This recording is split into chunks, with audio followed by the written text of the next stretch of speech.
We'll now call to order the April 13th, 2026 City of Abilene, Kansas City Commission meeting. Shayla, may we please have a roll call? Mayor Ryan, Here. Commissioner Taylor, Here. Commissioner Kohlhoff, Good.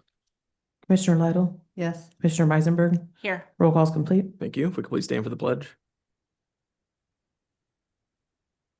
I pledge allegiance to the flag of the United States of America and to the republic for which it stands, one nation, under God, indivisible, with liberty and justice for all.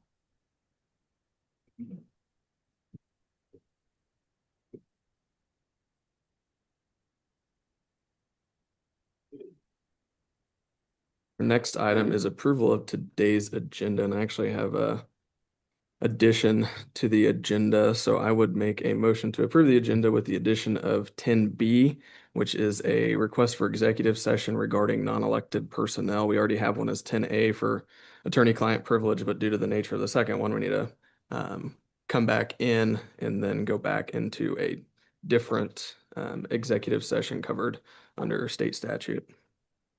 Second. Motion has been moved and seconded. Do we have any commission discussion? Just really quick here, I think 10B is already on the agenda. Do you want to add that as C? Or remove the current B? Yeah, so I guess we could just make it, Mayor, if it's helpful, I don't think we'll need what is currently shown as 10B today, so we could simply substitute what is currently 10B for the second executive session on the basis of non-elected personnel.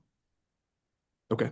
Then, yeah, I guess that was my intent. 10B, we'll just substitute the existing 10B for the new 10B, which is an executive session for non-elected personnel.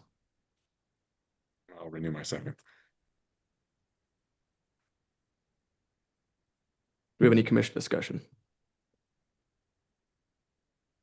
Seeing none, would a roll call vote? Commissioner Taylor? Yes. Commissioner Kohlhoff? Aye. Commissioner Lytle? Yes. Commissioner Meisenberg? Yes. Myself, yes, motion carries. Our next item is a consent agenda, which consists of the meeting minutes for the March 23rd, 2026 regular meeting, the meeting minutes for the April 8th, 2026 special meeting, appropriation ordinance, AP payment register, first quarter 2026 treasurer's report, and first quarter 2026 investment report. I make a motion to approve the consent agenda as written. I'll second.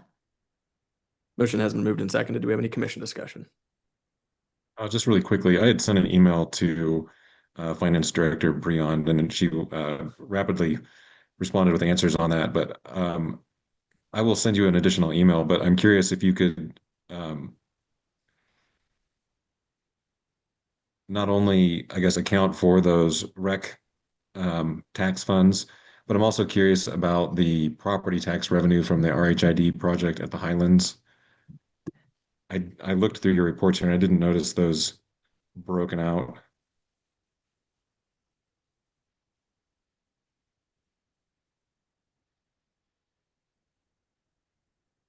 And I might have just missed them there. The RHID is listed on the treasurer's report. There was no activity in the first quarter. The county is providing us with RHID distributions once a year, and we received that last year about October timeframe, so I expect at the same time this year. And where are those funds being held? In the Rural Housing Incentive District Fund that the city has. It's like, yeah, it's Fund 39, so. Okay, I might have just missed it here. I apologize if I didn't see it there. No problem. That is on your treasurer's report? That's correct. Okay, thank you. Do we have any further commission discussion? Seeing none, we'll do a roll call vote. Commissioner Kohlhoff? Aye. Commissioner Lytle? Yes. Commissioner Meisenberg? Yes. Vice Mayor Taylor? Yes. Myself, yes, motion carries. Our next item under heading 6, public comments communications, is 6A, a public forum. Is there anyone that would like to address the commission on an item not on our current agenda? Okay. Yep, just please state your name, address, and there's a 3-minute time limit. I'm James Price, 411 Northeast 7th. And basically, I'm doing this for my wife. She runs Shivering Sheep up on 308 North Buckeye. And it's a little concerned about the sidewalk situation that you're talking about construction up there. So 3 minutes, huh?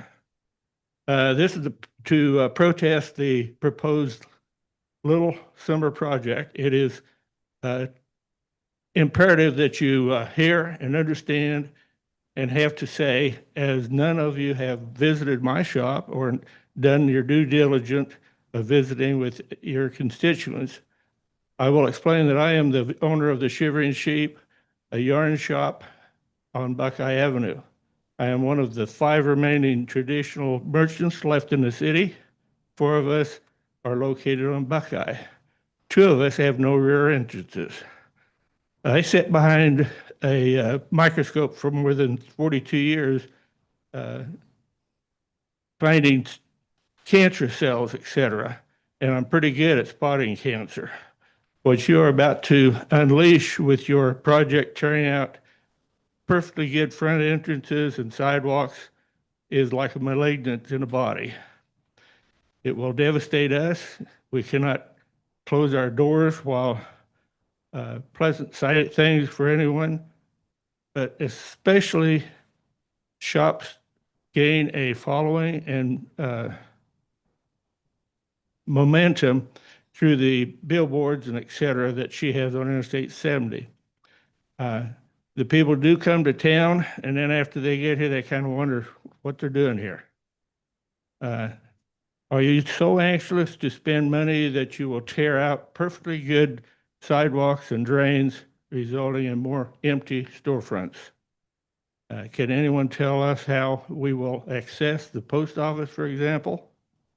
Please reconsider your actions and save the money. Save what is left of the city of Abilene. And thank you. Thank you.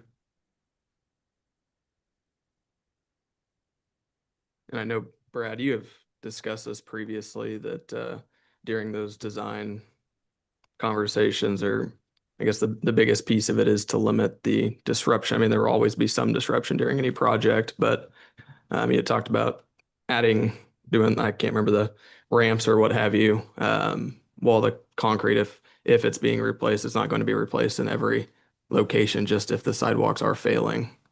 So sure. I assume you guys will contact those, or Once we have plans on the design. okay. Okay. Thank you. Do we have anyone else that would like to address the commission on an item not on our current agenda? Okay. Please state your name, address, and 3-minute time limit. Bruce Johnson, 524 Ridge Road. We're sitting in the actual building that I'm going to talk about. We've got the gable ends on the library that are, I don't know if they're rotting underneath the gable ends or not, but they certainly look bad and need to be replaced. And I'm not sure, maybe that's already in the plan somewhere. I'm just not aware of it, but certainly we've got to take care of what we have before we start spending on new things, I would think. So I'd think that would be an important item to take care of. Also, this sort of ties in with it, but in terms of just efficiencies of things and good use of money, I'm not sure, because I've seen it work and it's fantastic. It's the Vacstar truck that I spoke with Mr. Anderson. Fabulous piece of equipment to save a lot of expense in digging and tearing up internet cables and paying a lot of money to do that. It's a $500,000 truck. I mean, it's $500,000, and it would seem like, if it's possible, that we could either help other cities out that don't have that kind of equipment. They could pay us to bring our truck out and help them do things that they have to pay somebody to do.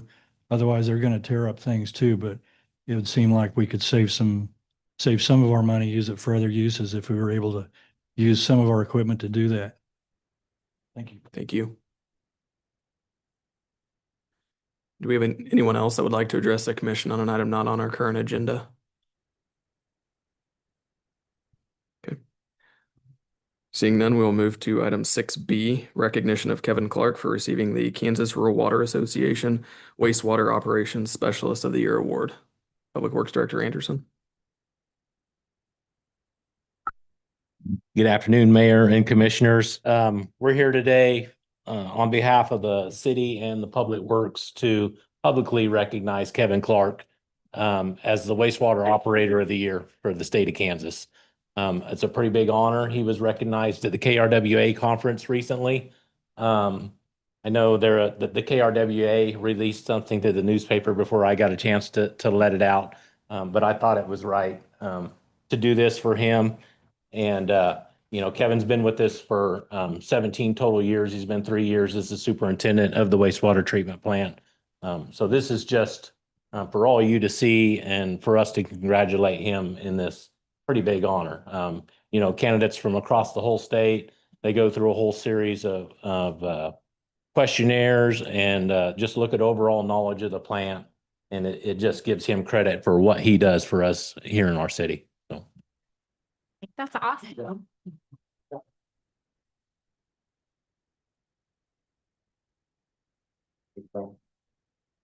Congratulations, Kevin.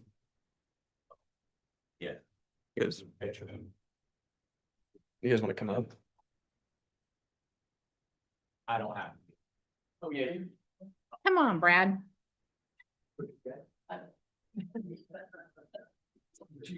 Always make us look good. Yeah. Let you know the shortcut. Get In the middle, yeah. There we go. Sure.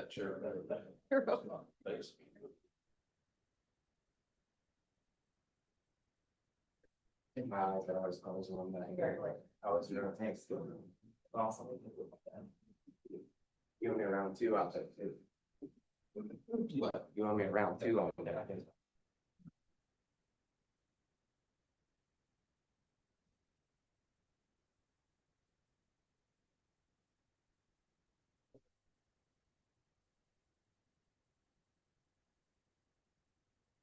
All right, and our next item is 6C, an Arbor Day proclamation.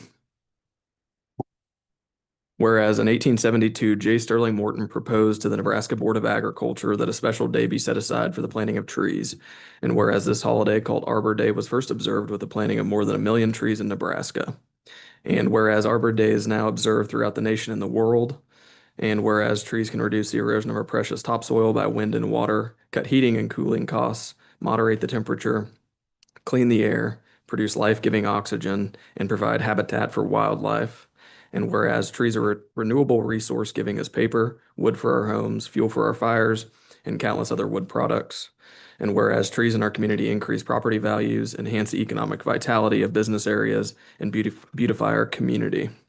And whereas the National Arbor Day Foundation has recognized the city of Abilene as a Tree City USA for 34 consecutive years.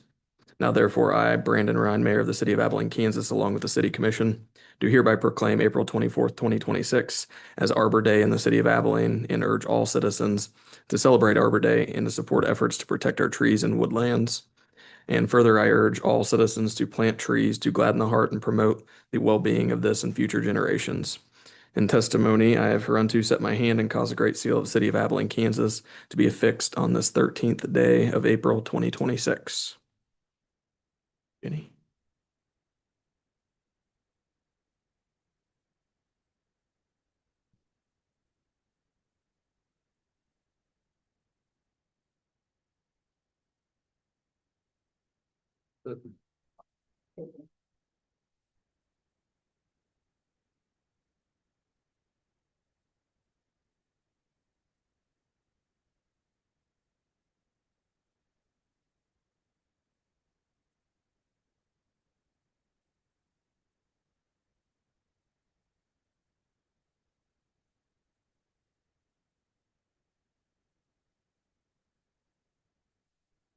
Our next item under heading 7 unfinished business is 7A.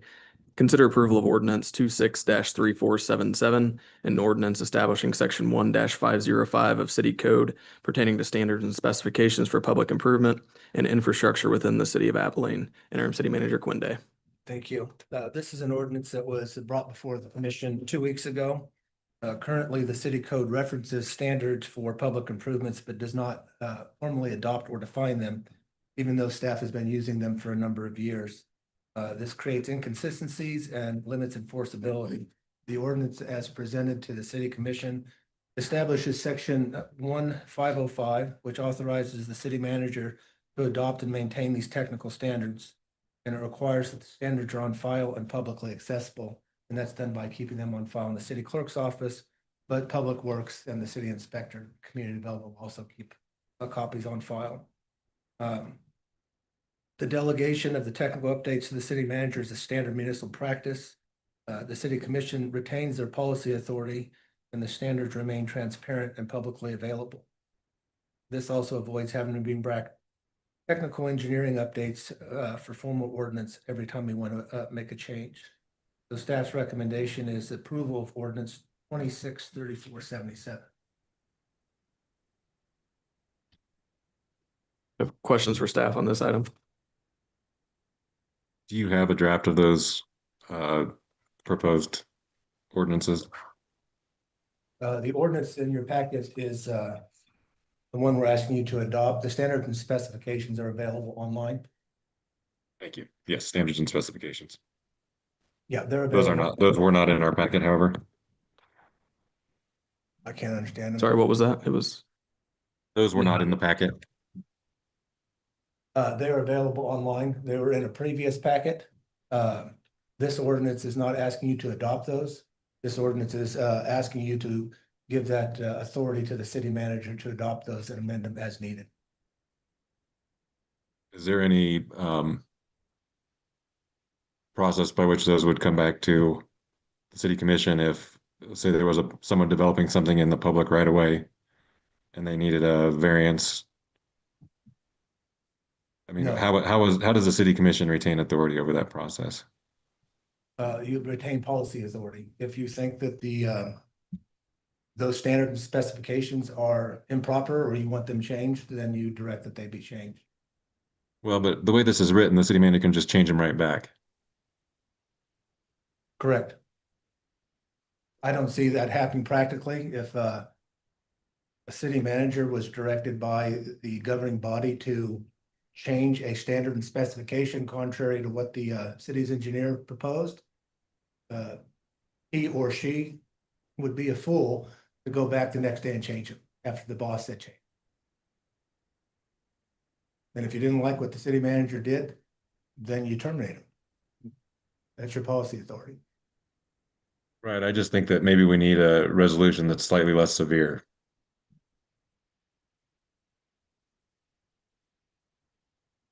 And having it that way, it leaves it kind of arbitrary. As you pointed out, we've had 10 different city managers in however many years.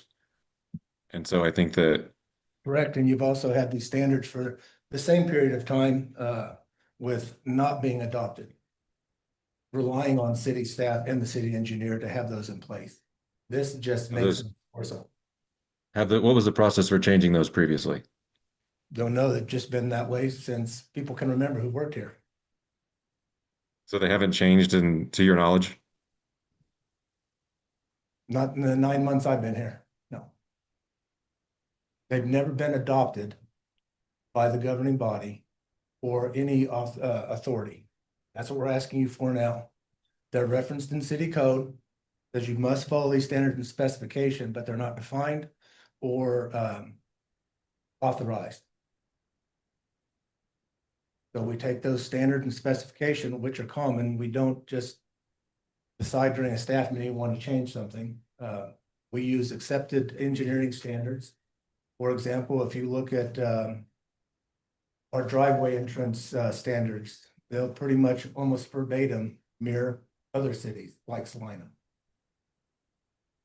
An example would be a sidewalk 4-inch concrete or 6-inch driveway for residential would be 6-inch concrete with wire mesh. And then if it was commercial industrial, 8-inch. But if you look at Salina, they're 9-inch commercial.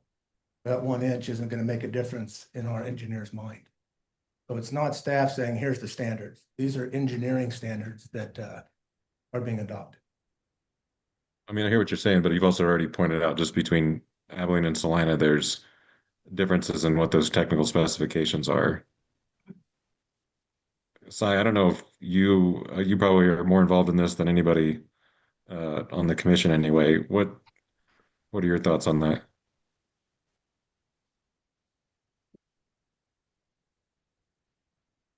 my thoughts are it's good to have a set of standards posted online. That way everybody knows what they're working from. And it needs to be enforceable, as in whoever's inspecting needs to have something to go by to grade whoever's doing the work in the right of way. So as long as the standards are set up front and they know what rules they're working by, and then we can enforce them. That's the way I see it. So it's written online in the code, and then this makes it enforceable by the city inspector. That's how I see it. So as long as they know what set of rules they're working by up front, we should be good.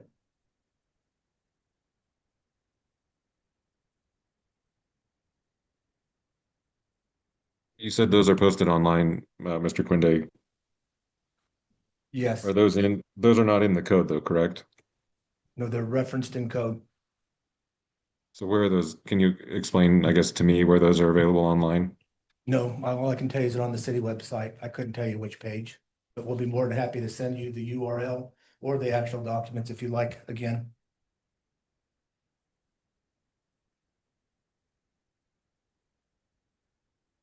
By adopting this ordinance, if that's the will of the majority of the governing body, the standards that we have in place now will then be officially adopted. I will just send out a memo to staff.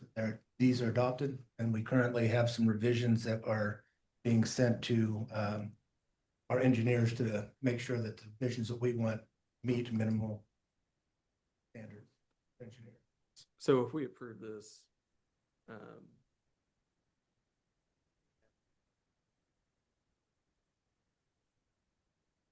Brandon, I'm not sure if your microphone's on. I can't hear you.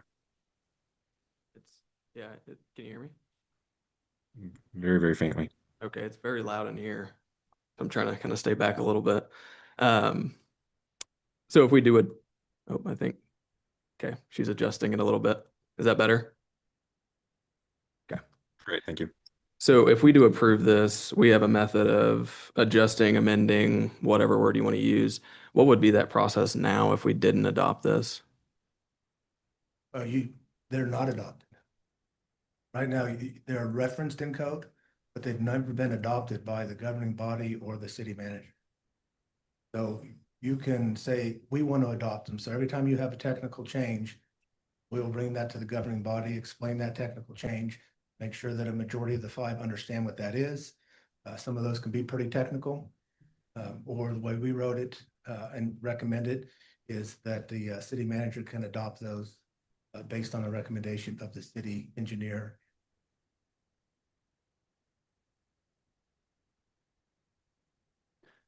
If it's helpful, it becomes a delegation of authority issue. There are references within the city code that provide for certain public improvements, such as sidewalks, for example, to be constructed in accordance with the standard plans and specifications. We know we have those already, and I'm not aware of any reason that those are not where they should be. But there is nothing within the code that specifically delegates the authority to the city manager or the public works director or anyone to develop those. So I think it's a cleanup item. We're not creating new substantive requirements to build public improvements where they do not already exist. It's simply when those public improvements are built, what are the specifications that must satisfy the city? And this will provide a clear link within the code. If anyone ever challenges them or refuses to comply with them, we'll be able to point to this new code provision that specifically authorizes the city manager or designee to prepare and promulgate those and change them from time to time. And your recourse would be to amend the code, revoke that authority if at any point that became untenable. So I see it Here's as my a preference. delegation of authority issue. I mean, I think the city commission approves the fire code and building code and electrical code. I think this should be an annual cleanup thing, and I think that the governing body should retain that authority.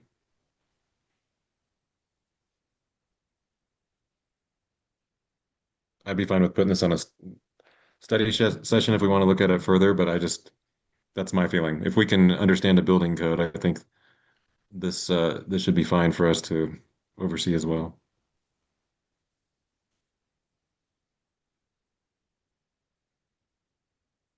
I guess with the way it is now, what recourse do we have to oversee it as it currently sits?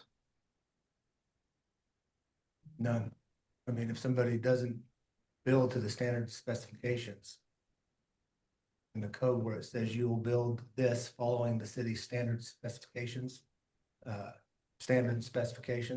and they don't, there is no recourse. Well, okay, it says you will, but it doesn't say what those are. That's what this mechanism is. And this isn't us just saying, well, you know, let's cut out the governing body. This is standard municipal practice to do so. We're adding just a section to the code that allows for that administrative adoption. When you talk about the International Building Code or the Plumbing Code, Property Maintenance Code, Fire Code, you're talking about books 3 or 4 inches thick with thousands of pages. And you adopt those by ordinance. But I wouldn't expect that the commissioners would understand all 1,000 pages. But if the commission wants to come in and adopt those annually, as Commissioner Kohlhoff suggests, then we have an engineer come in and explain those to you and debate whether or not it should be 4 inches or 6 inches or whatever Google says is the best at that time. So John, those codes and that specific information that John was referencing were in the online and under Chapter 2, Article 2, Building Codes, 2-201 all the way to 201H. And that's exactly what he's referencing is the National Electrical Code, Right. Property Maintenance Code, Fuel Gas Code. So basically all it is all the general specific trade manuals and all the building best practices all laid out with a few carve outs based on best practices that Abilene deems fit. I see what you're saying though, as far as city manager discretion versus city commission discretion.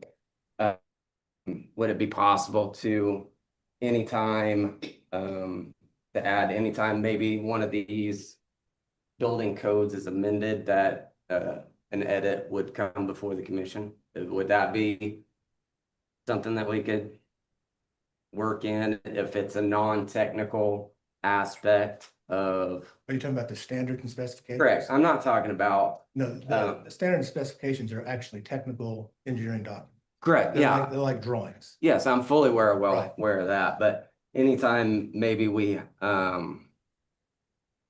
deviate from how it is now, any amendment that would change the technical manual is what I'm saying. Because if you look at the building code.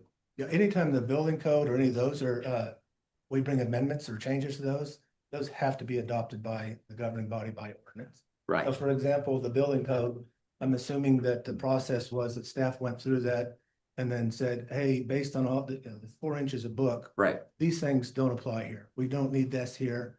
And so the governing body adopted an ordinance that said, we adopt this by reference, except for Correct. all these items. Yeah, I've read through that. So that's already stated. It does basically. Those code books do govern how we enforce and inspect work as it is.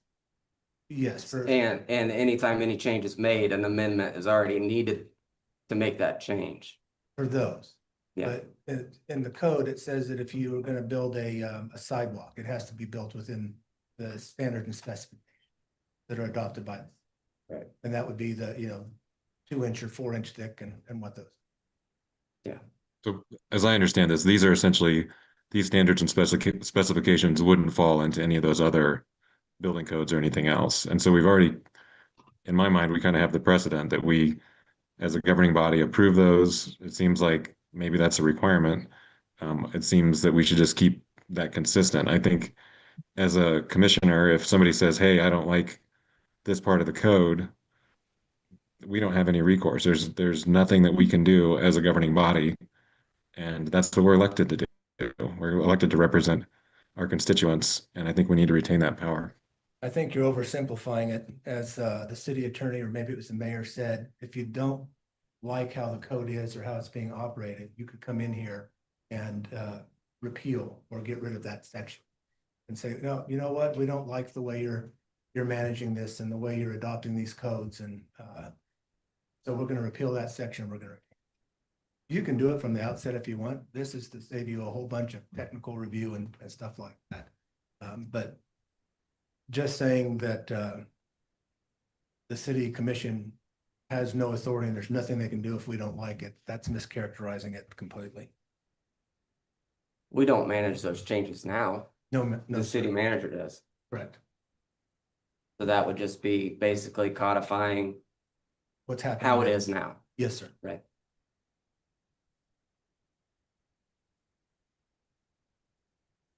Do you have any further commission discussion? Seeing none, I'd entertain a motion.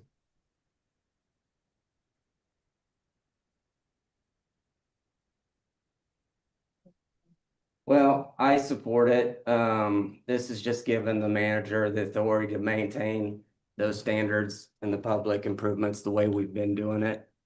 I don't think we need to micromanage the minute details on the specifications in the waterway. So I'm gonna make a motion to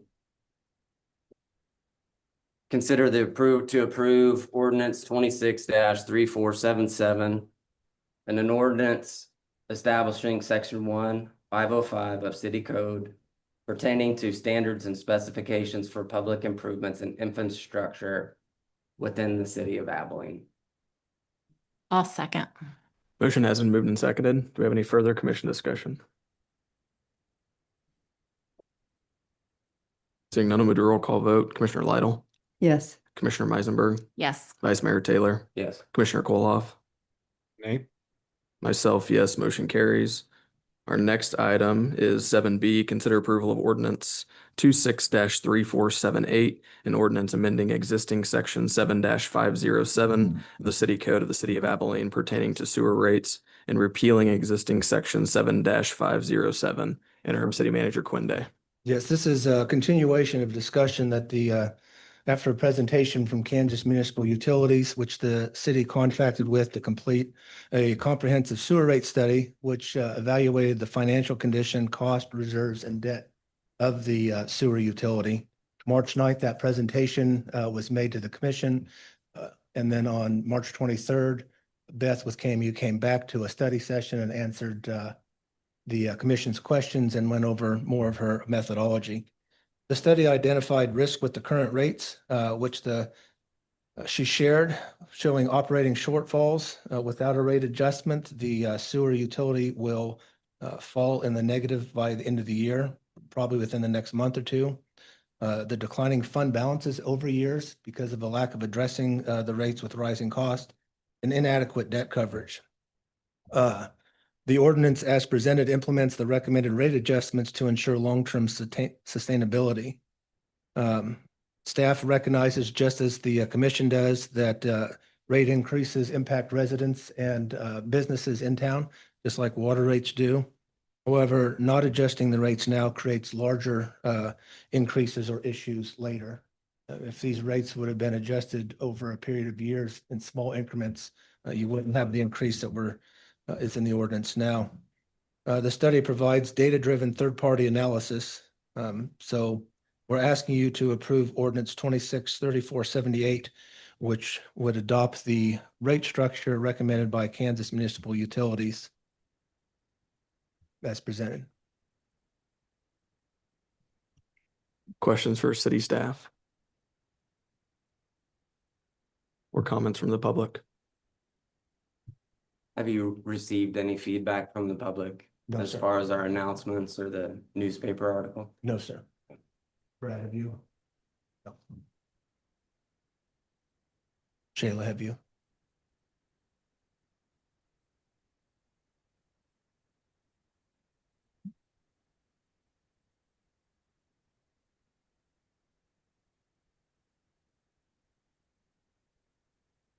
Any further questions for city staff or comments from the public?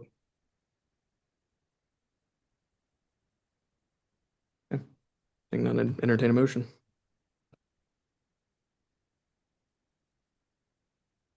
I'll make a motion to approve ordinance 26-3478, an ordinance amending existing section 7507 of City Code of Abilene, Kansas, pertaining to sewer rates and repealing existing 7507. I'll second. Motion has been moved and seconded. Do we have any further commission discussion?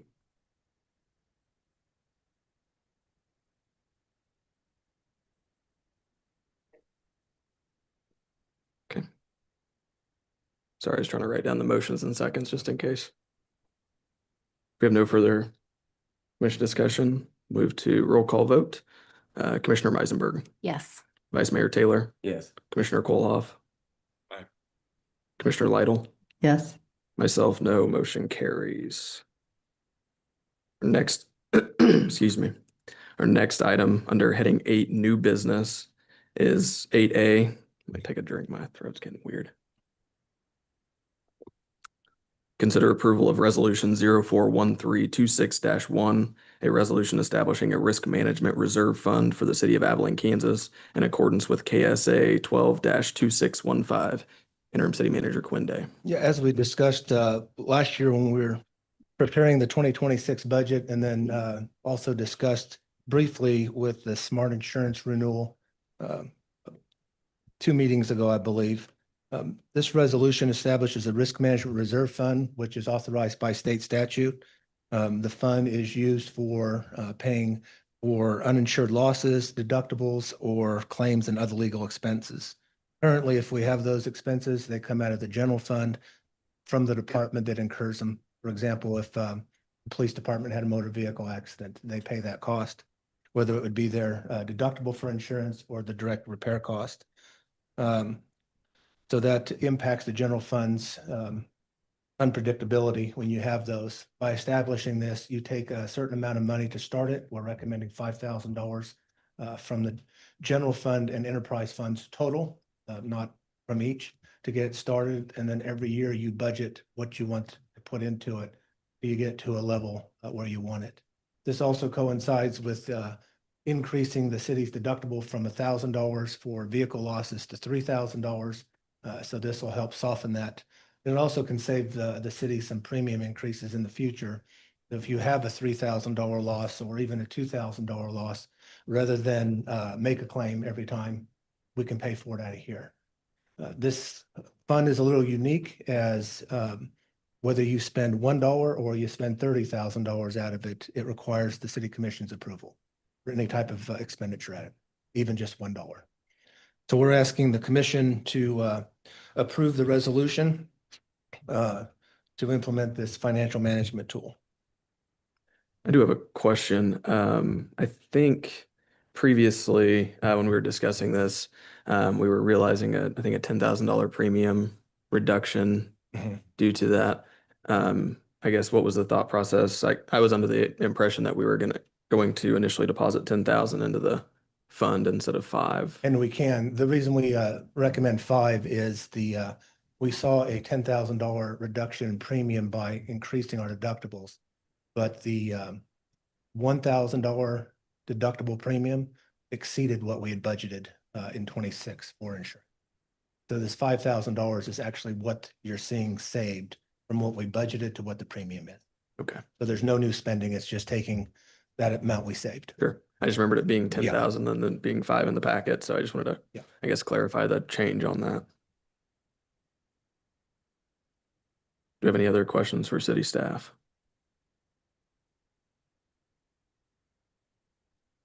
Seeing none, I'd entertain a motion.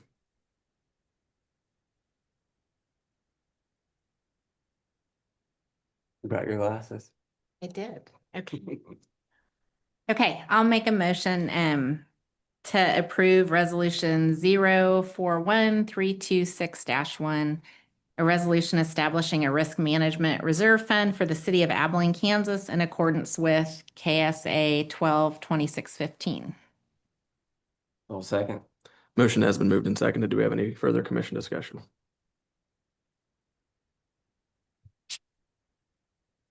Seeing none, we'll move to roll call vote. Vice Mayor Taylor, Yes. Commissioner Koloff. Aye. Commissioner Lytle, Yes. Commissioner Meisenberg, Yes. Myself, yes, motion carries. Our next item is 8B, consider approval of ordinance 26-3479, establishing section 1-1409 of the Abilene City Code to establish an employee benefits contribution fund for the city of Abilene, Kansas, in accordance with KSA 12-16102. Interim City Manager Quinde. Yes, thank you. This is an item that we talked about during the development of the 2026 budget, but the timing would not allow us to get it implemented in time to make it work into the 2026 budget. Currently, all of our funds, when you look at them, wages and benefits are in one line item. Makes it difficult for management of those funds, but also for the governing body to see what's wages and what the benefits are. And also for the public, how much are you spending on wages and benefits? So the state statute allows the commission to establish this fund. You're not creating new expenses or a new levy. What you're doing is you're taking these two things that are currently grouped together in the budget and you're separating. So when you're working on the 2027 budget and you see a request for wages by department, that'll be wages. And then you'll see it separately for personnel benefits, which will have its own fund. So in practice, the general fund would transfer its proportionate share into that fund. The enterprise funds or the utilities would do the same thing. So that allows the department directors, the city manager, the governing body, and the public to see who's funding the personnel benefit funds, how much is it costing. It's easier to track and trend, are those costs going up, are they going down? Not only for the benefits, but also for it just adds clarity and allows for a better financial planning, budget stability, and transparency for the public to see what we're spending and by not having them all lumped together. So we're asking you to adopt this ordinance, which would establish that fund. And then if you do so, then the 2027 budget would reflect those changes. So it would simply delineate the expenses from wages and benefits. Yeah, I would just separate them so you can see them clearly. Yep. And on the budget workbook and even what we publish, right now they see a general fund, the grand total, and they see water, the grand total. This would actually break it out on what's published for general fund and then personnel benefits. So they'll see citywide what's being spent on that. It's just more clarity and transparency for the public to see where their money's going. Do you have any questions for staff on that item? Yeah, it seems very straightforward to me.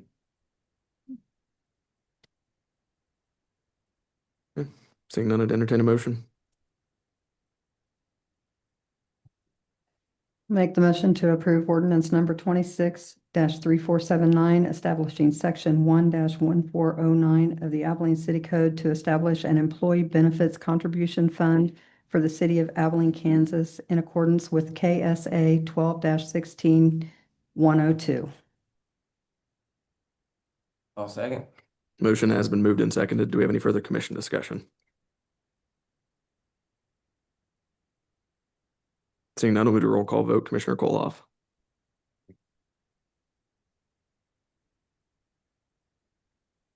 We didn't hear you. Aye. Thank you. Thank Sorry. you. Commissioner Lytle, Yes. Commissioner Meisenberg, Yes. Vice Mayor Taylor. Yeah. Myself, yes, motion carries. Our next item is 8C, consider approval of a memorandum of understanding with Abilene USD 435 for shared facility use. Interim City Manager Quinde. One of the things that we've been working on the last 8 or 9 months is to make sure that we put mechanisms in place. So when there's a leadership change, whether that's at the city manager level or department director level, there's continuity and things just don't change every time somebody does. Parks and Rec, under the leadership of Kelly Timbrook and the school district, have a great working relationship in sharing facilities. So we met with the superintendent of schools and came up with the memorandum of understanding that we're presenting to you. And what that does is simply memorializes the current practices and relationships that are in place now. So that way, down the road, if when I leave or if Kelly were to leave or a change in anybody, this is memorialized how we'll work down the future. And if we want to change that, I can't do it or Kelly can't do it, it would require the governing body. So we're asking you to adopt this memorandum of understanding with USD 435. They will take it up tonight at their meeting, and Kelly will be there at 7 o'clock, represent the city.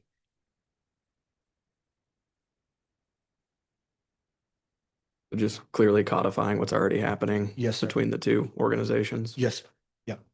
Yeah, she has a great working relationship. They share well and all that. It just puts it in paper, so it never falls apart. Sure. Any questions for staff? No questions here. Seeing none, I'd entertain a motion.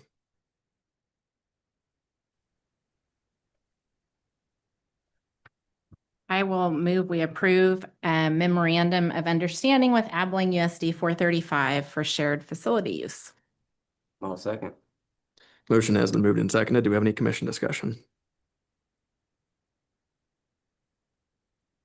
Hearing none, we'll do a roll call vote. Commissioner Lytle, Yes. Commissioner Meisenberg, Yes. Vice Mayor Taylor, Yes. Commissioner Koloff. Aye. Myself, yes, motion carries. Our next item is 8D, consider approval of a bid from Schilling Construction Company, Inc. for a 2-inch mill and overlay of Cedar Street from Northwest Fifth Street to Northwest 14th Street in the amount of $211,160.60. Public Works Director Anderson.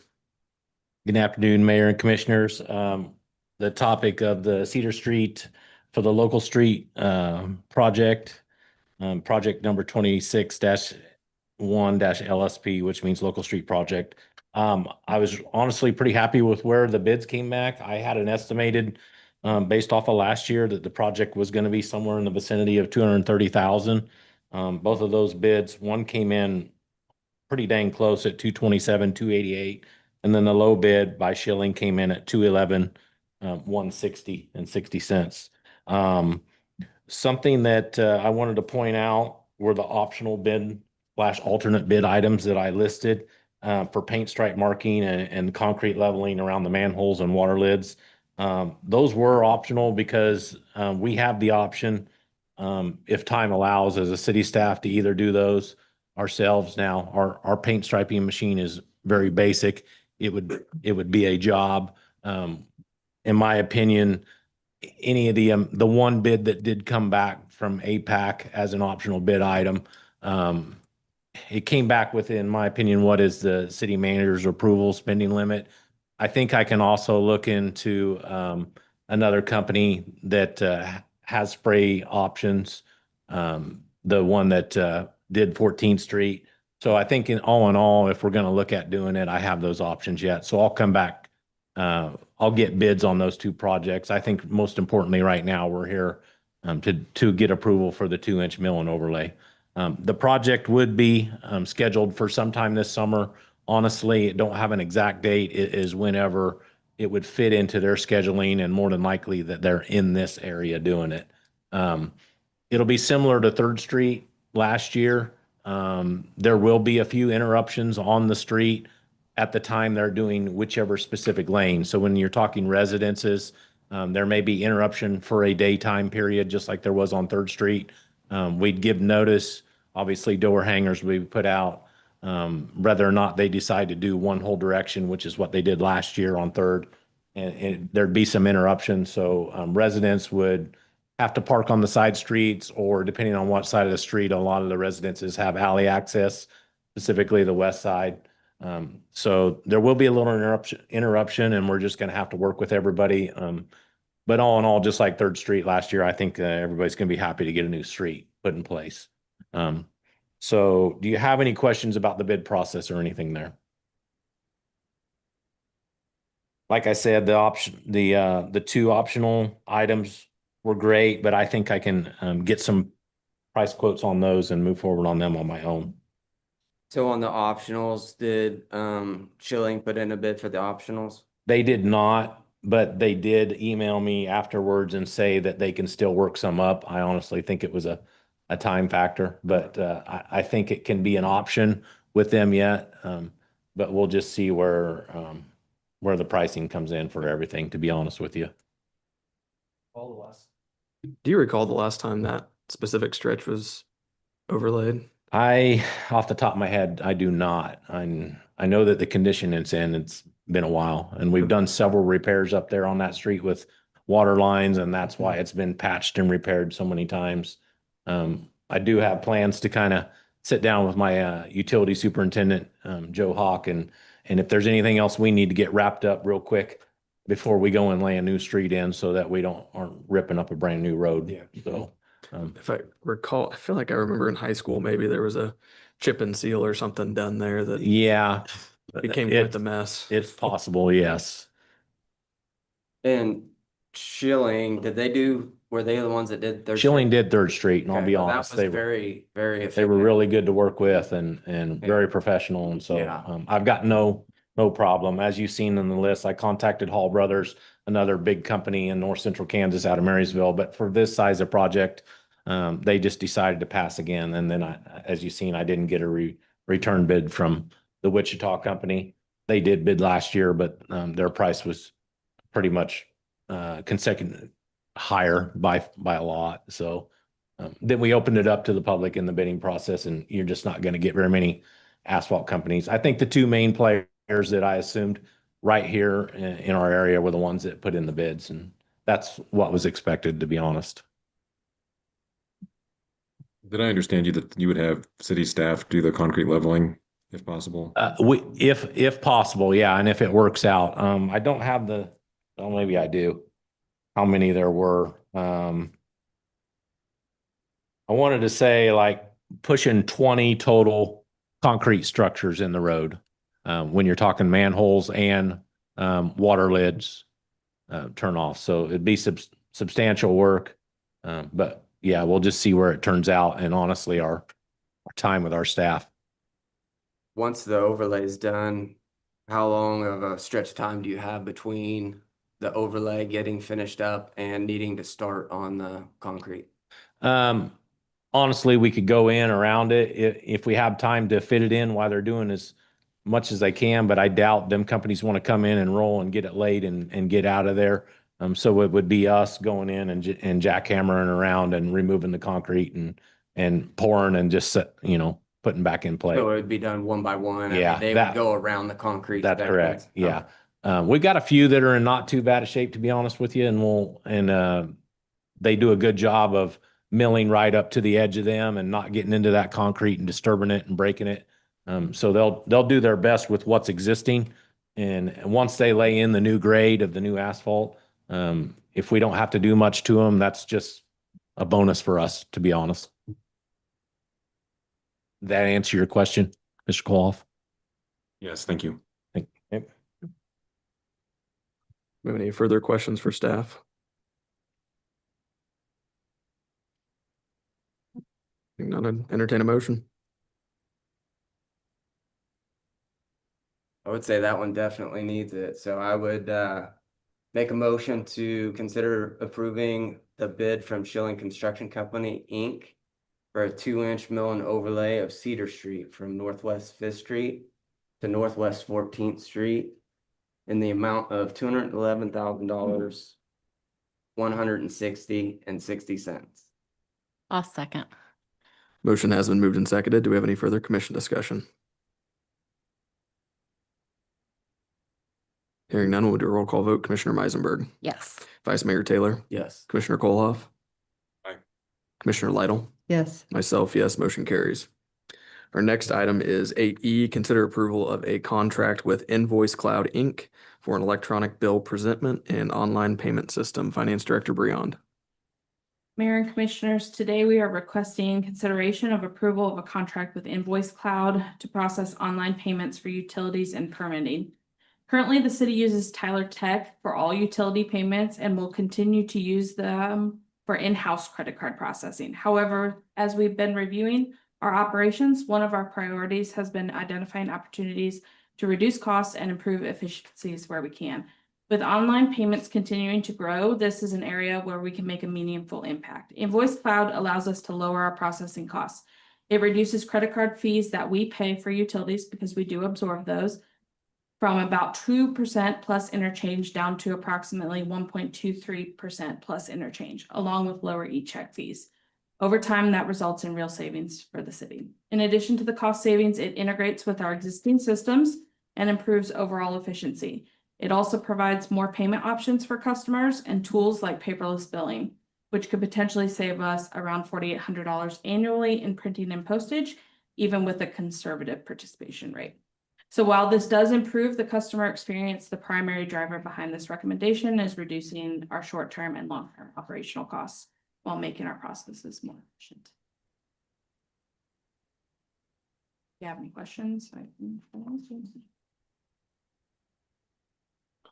So will the, I guess, citizens, customers, will they see any change on their end? There will be a platform change. There will be, for those that are signed up currently, on our online billing, they will get notification that that's going to change. All of that is done through Invoice Cloud. They have a marketing team that, presents that information and they discuss with us how we want to get it out. I also think it will be beneficial for us as a city to put it out as well. But they will take care of that and at no additional cost. I did clarify that today too, as well, to make sure that there weren't additional fees for that service, and there is not. So they will have to create a new account, but we'll help them get there to do that. And is that something that, that you talked about Invoice Cloud marketing, is that something that they would be able to, I guess, help us push out to all residents? Because obviously online payments Yes, are much cheaper because we don't have to mail physical statements, all of that. yes, And I and know they we have. wanted to try to push that, but I didn't know if this would be, I guess, a bigger assistance in doing so. Yes, and they have several different options for outbound campaigning when it comes to that. They already offer, we are included 3 outbound campaigns. So usually typically that's like your first bill notification, your delinquent notice, and then like your, hey, you're gonna get shut off. So that would be our 3. We could look at additionally paying for additional campaigns if we needed to. But yes, they're gonna put them out there, and they have different processing to where you can like make your payment online. You can sign up for online payments, but you don't actually have to enroll in paperless billing if you didn't want to. But obviously we want to try to encourage customers to do that. And we're trying to do that in-house already. Every time we have a customer in front of us or on the phone, we try to recommend signing up for e-bills, just with uncertainty of the post office and bill timing and that sort of thing. So Yeah.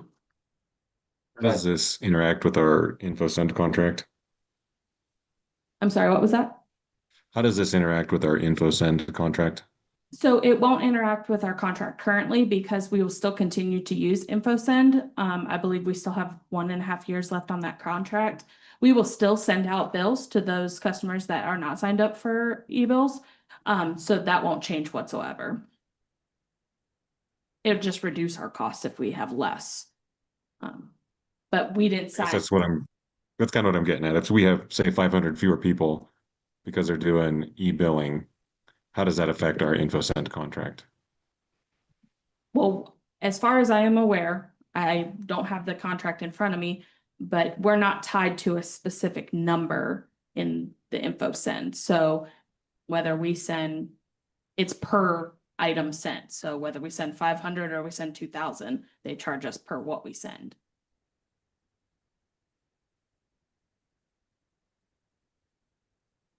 So we're not Still, I locked guess, into having. yeah, I think that's great. I'm curious why the Tyler, that's part of what we purchased, I think, when we went with Tyler Technologies, is to have the technology to be able to send those paperless. I guess I'm just a little upset to learn that the solution that we've already purchased isn't sufficient to do that. So it does still do that. I'm not saying Tyler Tech does not send your e-bills, because those of you, I don't get a water bill. So those of you who have signed up for a water bill, you get a emailed bill that is coming from Tyler Tech. What we're looking at is the cost. What the paperless billing is an additional extra perk, if you will.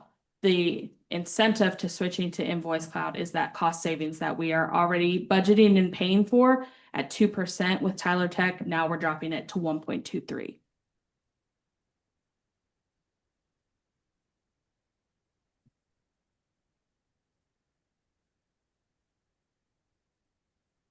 It's about a $1,300 a month savings.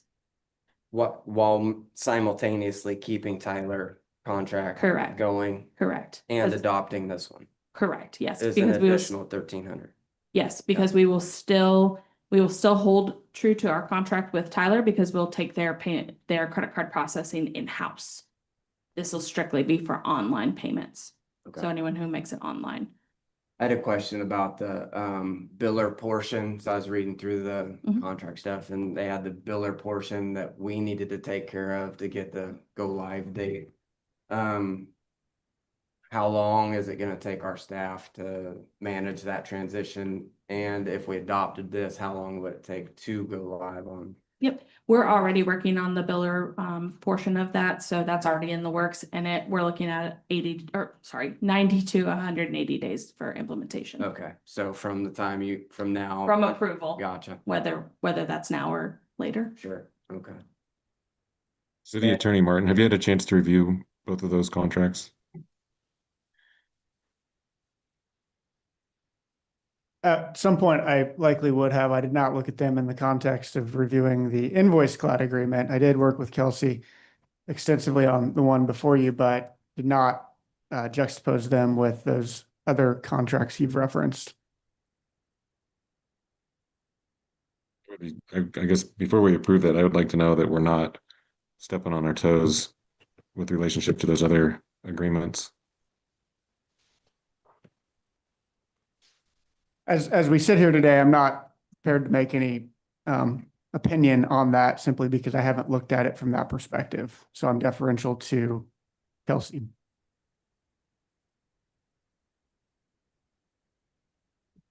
Aaron, would you be able to review that prior to the next meeting? I could, if that's the direction, yes. I guess I would, for staff, would clarify what stepping on toes means.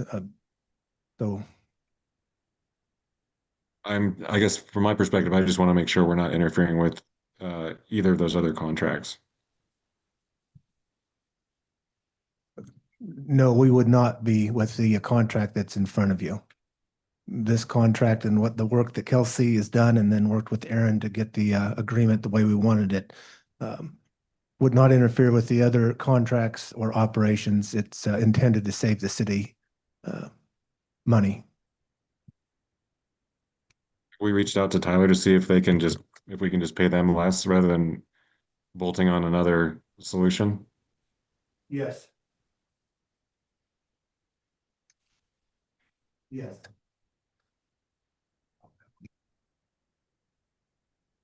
Are you able to hear that? Sorry. Yeah, I think I got the echo through your mic, but that was Okay.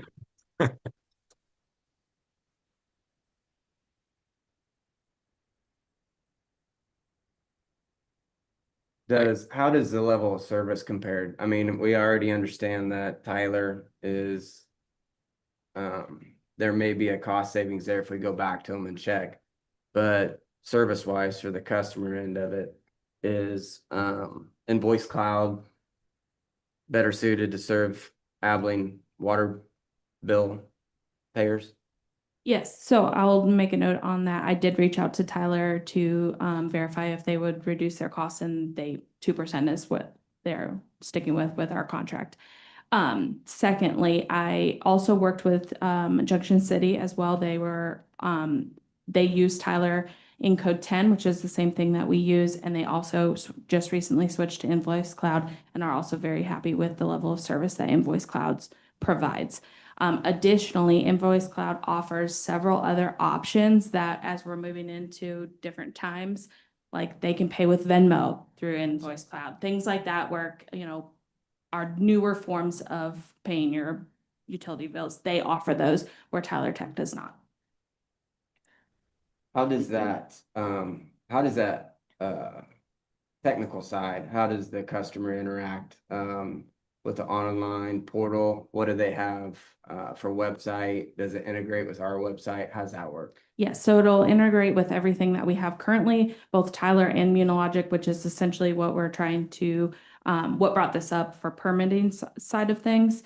And it's just so currently the Tyler Tech portal is handled by Municipal Online Payments, and that's just a second party website that links from our website. Right. This would be the same exact Okay. thing. Theirs does, from my opinion, is a little bit user friendly. Invoice Clouds is due to the demonstration, but I also think municipal online payments is pretty easy to figure out too. So Gotcha, okay. Perfect.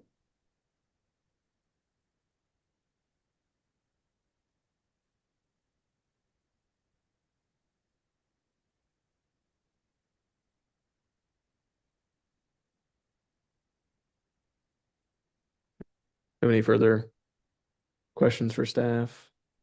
I guess I'd look to the commission as a whole. Do we want to have Aaron review it prior? Review the final contract prior? Well, to be clear, I have reviewed the agreement before you, and it, after extensive back and forth, it is where we want it to be. As I understand it, the outstanding question is there a desire to also look at the Tyler Technologies contract documents and the InfoSend contract to confirm this does not run afoul of those contract documents, which I haven't done, and wasn't asked to do, but I think that's the question before you. I apologize. I thought you had stated that you had not reviewed it. Oh, no, Okay. I may have not been clear. I have reviewed the Invoice Cloud agreement. You were probably clear as mud and I just misheard you. We'll have to look at watch the YouTube. and Pull the find out. tapes. That would be my preference, City Attorney Martin. I think anytime we're potentially bringing liability on ourselves as a governing body, I would just like to have a signature on that you signed off and there's no conflict.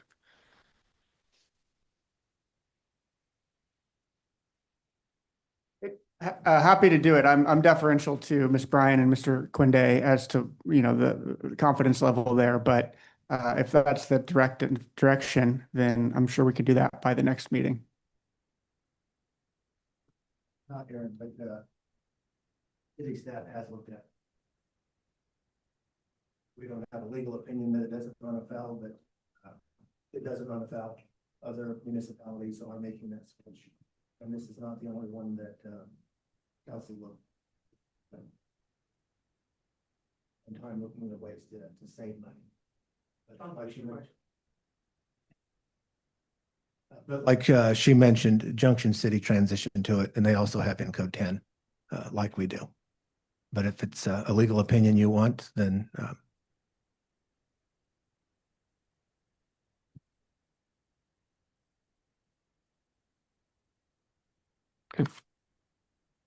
Any thoughts from the rest of you? I trust their opinion. I mean, but I trust Aaron's too, so, but I have faith in our employees. I think they've done due diligence. I know Aaron's looked at the contract several times and they've had several back and forths. And if city staff is comfortable with going into this new contract and not have any issues with Tyler, I fully respect that.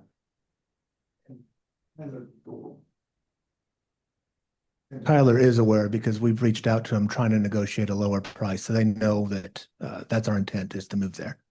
And they've not, come back and said, wait, you can't do it. And we're still gonna honor that contract throughout the end of the contract for the next year and a half, so I think we're in good standing with them and what they expect from us. I think just so you're clear, Commissioner Taylor, the 1.5 years is with InfoSend, which actually does the mailing of the paper bills. Tyler is our enterprise, so I think we're in it Sure. with them for the long haul. Gotcha. Yeah, Hopefully. my apologies on the miswording. And just for clarification too, we will still keep Tyler Tech and Municipal Online Payments for court payments.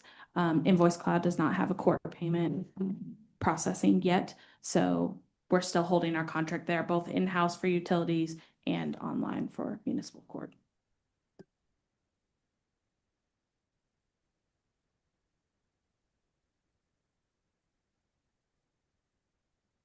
Mr. Lytle, do you have any input on I that? do not.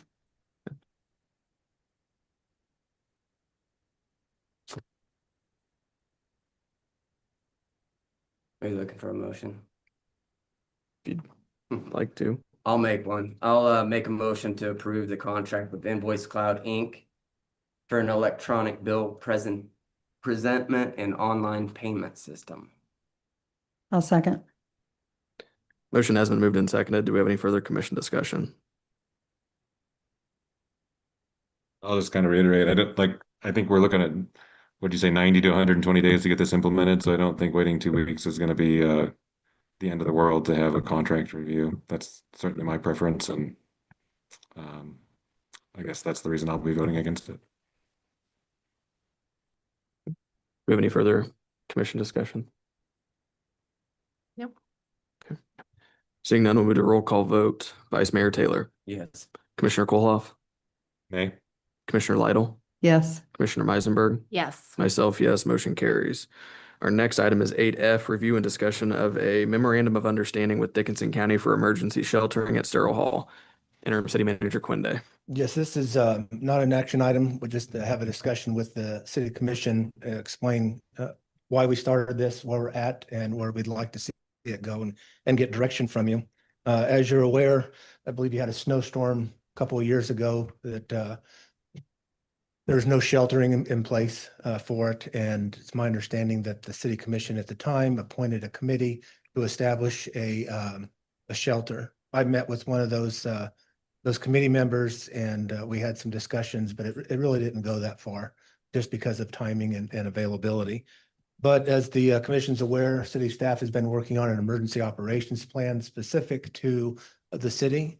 Currently, we do not have one, so the city commission has adopted the Dickinson County Emergency Operations Plan by reference,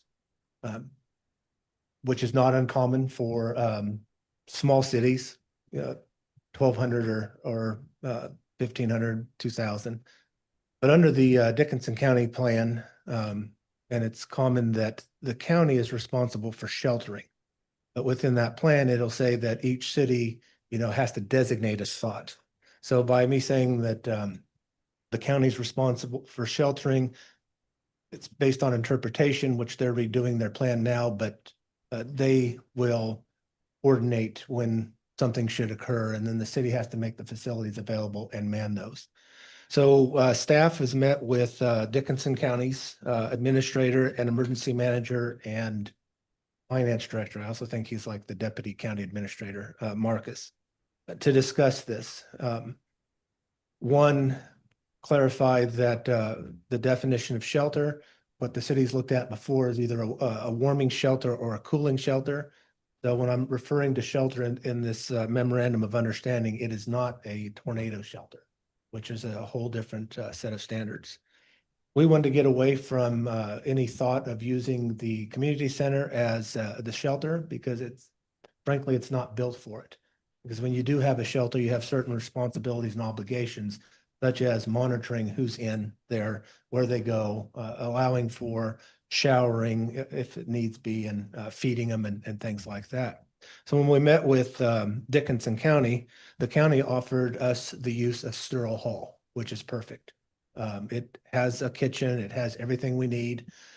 So we started talking about, okay, what's our responsibility? What's your responsibility? So this memorandum of understanding does that, establishes Sterrell Hall as the designated emergency shelter location for the city. The intent is to have a designated shelter for the city, which we don't have, and to formalize coordination between the city and Dickinson County during emergency events that require temporary sheltering.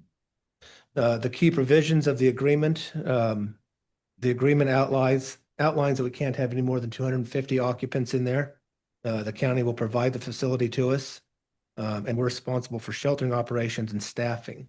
The thing we've talked about is that during sheltering operations, we don't have enough staff to have, people there to man it.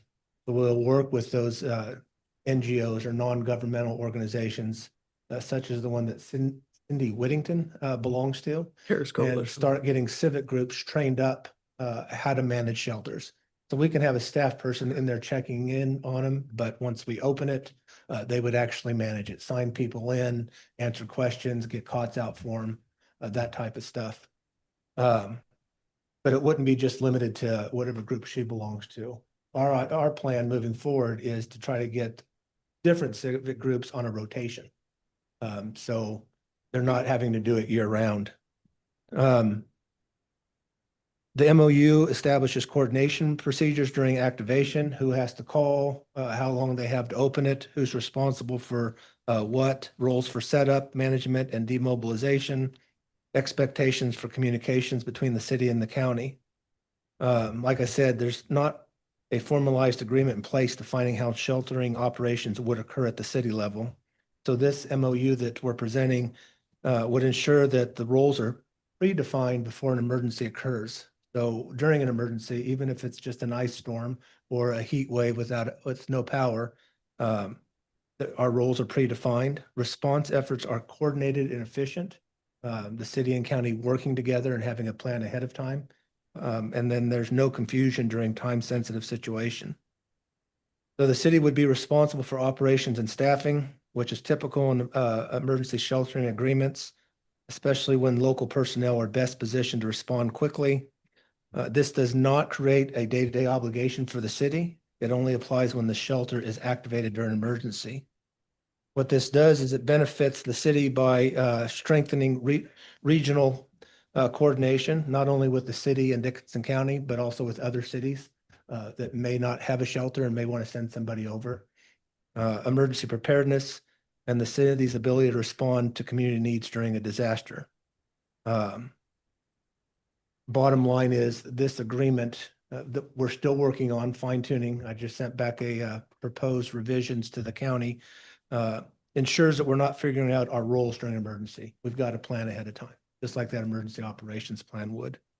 There is a conflict. Aaron has one. Reviewing it as far as the city's from the city side perspective.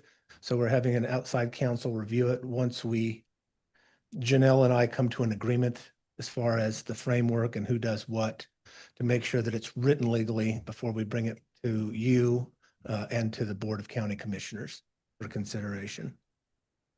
So it's an update on what we're working on. This is part of the Development and Emergency Operations Plan, which I hope that staff continues after my departure. So we're asking for the commission, do you want us to continue down this path, working with the county to formalize this, bring it back to you, or just say no and just stop? And it seems like a silly question, but sometimes I'll get questioned on, well, why did you do that? So. I think it's a worthwhile effort. Okay. Yeah. Oh, one question, I don't want to put Aaron on the spot, so, but one outstanding question I have is whether this should be an MOU or an interlocal agreement. So it's just the way it's written and the approval process, but it wouldn't affect us at all. But I think this would be a good thing in cooperation or to complement the emergency operations plan, the one that Dickinson County is redoing, and then also the one that the city staff is working on at the city level. There is a sheltering class, this Thursday, I believe. City staff plans on attending as long as local citizens, which will be helpful. So, and it's really opened up the communication between the city and Dickinson County Emergency Management. Thank you. That decision between the interlocal agreement and the MOU, is that something that you'll kind of give us a high-level brief on which one you feel is best suited for this specific case, or? Yeah, and I think Aaron can, it's not a conflict for you to tell me. No. Yeah. Just generally, the Interlocal Cooperation Act is an act within the Kansas statutes that allows, as you might expect, municipal entities to contract with one another or with non-municipal entities to perform certain functions.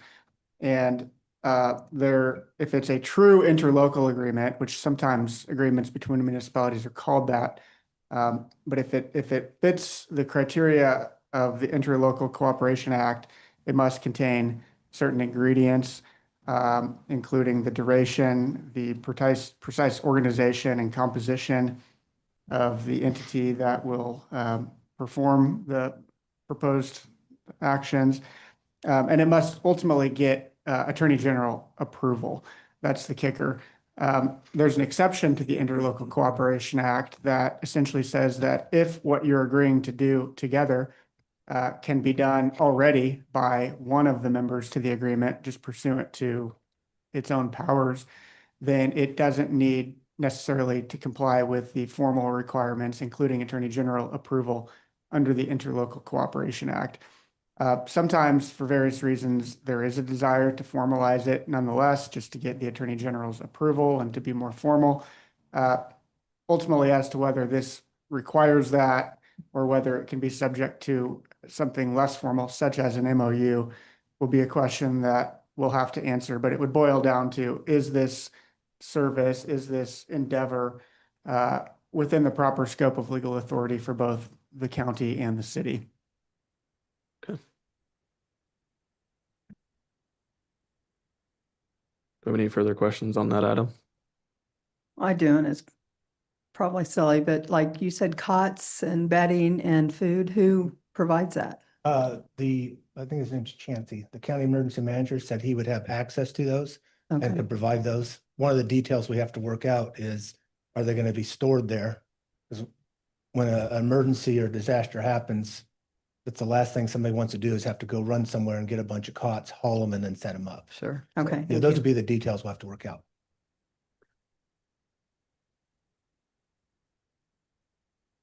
Okay, we'll move to 8G, review and discussion of existing fairgrounds agreement and proposed facility management agreement with CKFFA interim city manager Quinn Day. Yeah, this is something we've been working on for several months. So what I'd like to do is just review, just like the previous item, where we are, what we've done, and look for guidance for the future. So over time, well, we have two agreements with Central Kansas Free Fair Association. One is from 1991 and speaks specifically to certain tracts of land out of that complex, for lack of a better term. And then there's another one in 1996 that adds a couple of tracts, and then also the stadium, and then some responsibilities for the city. So over time, though, since 1996 or 91, whichever one you want to use, the use of the fairgrounds and city staff's involvement has expanded beyond what was contemplated and what's included in that agreement. So tonight I'd like to talk about whether we should continue working to develop and adopt a different type of agreement reflecting how the facilities being used today, and also looking at some ways to expand revenue, not only for the fair board, but also for the city, just to cover our costs for our maintenance? Or do we just continue operating under that structure that we have from 91 and 96? I do want to preface this with the fair. I believe so, and staff does. The fair board has done a tremendous job with the work they've done out there, building buildings and the size of the fair. Brad took me on a tour. I think it was during the fair, and just the amount of people, it's just crazy. It's huge. So that's a huge asset. So the original agreement from 1991 was centered around the annual fair and a defined period. And the rodeo livestock parking area, which is referred to as track 6, and the horse barn and parking area, referred to as track 7, was allowed by the fair board to use for a limited period of time during the fair, 2 weeks prior and 1 week following. Then in 96, as I mentioned, they added the stadium. And then they also changed it to state that the stadium, track 6 and track 7, the two that I just mentioned, would be available to the Fair Association for the rodeo-related uses during the fair.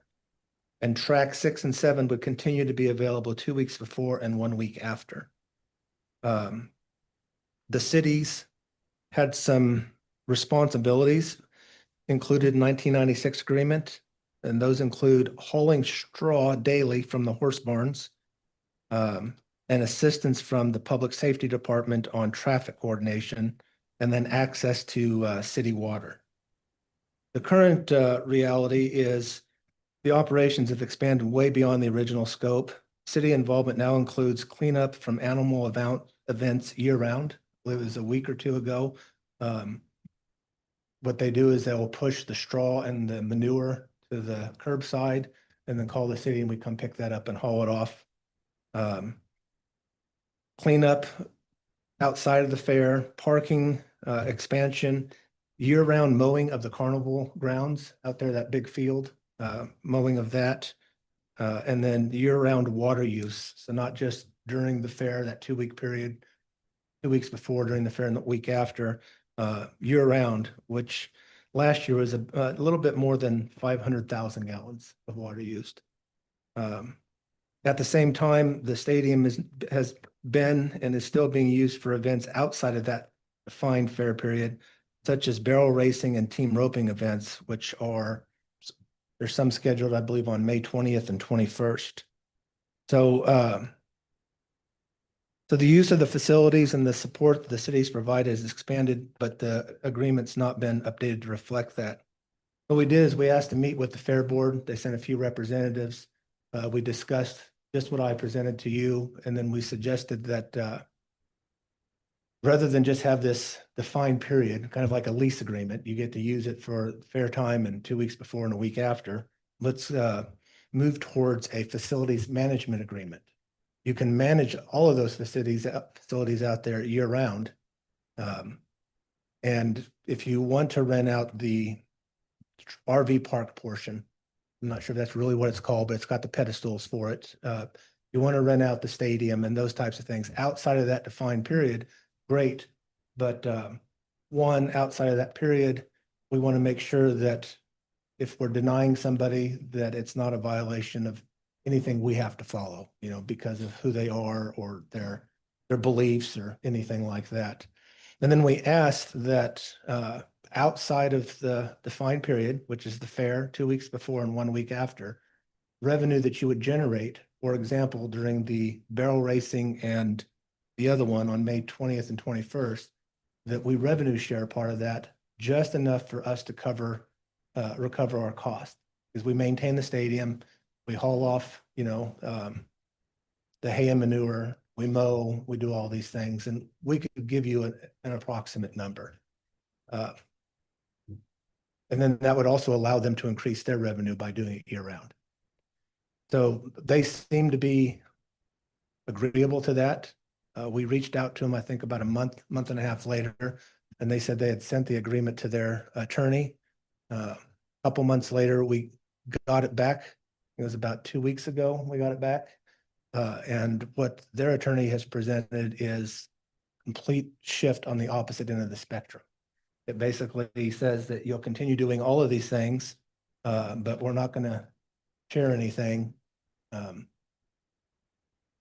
they wanted a 99-year agreement for that, which would effectively limit our ability to use any of that land out there.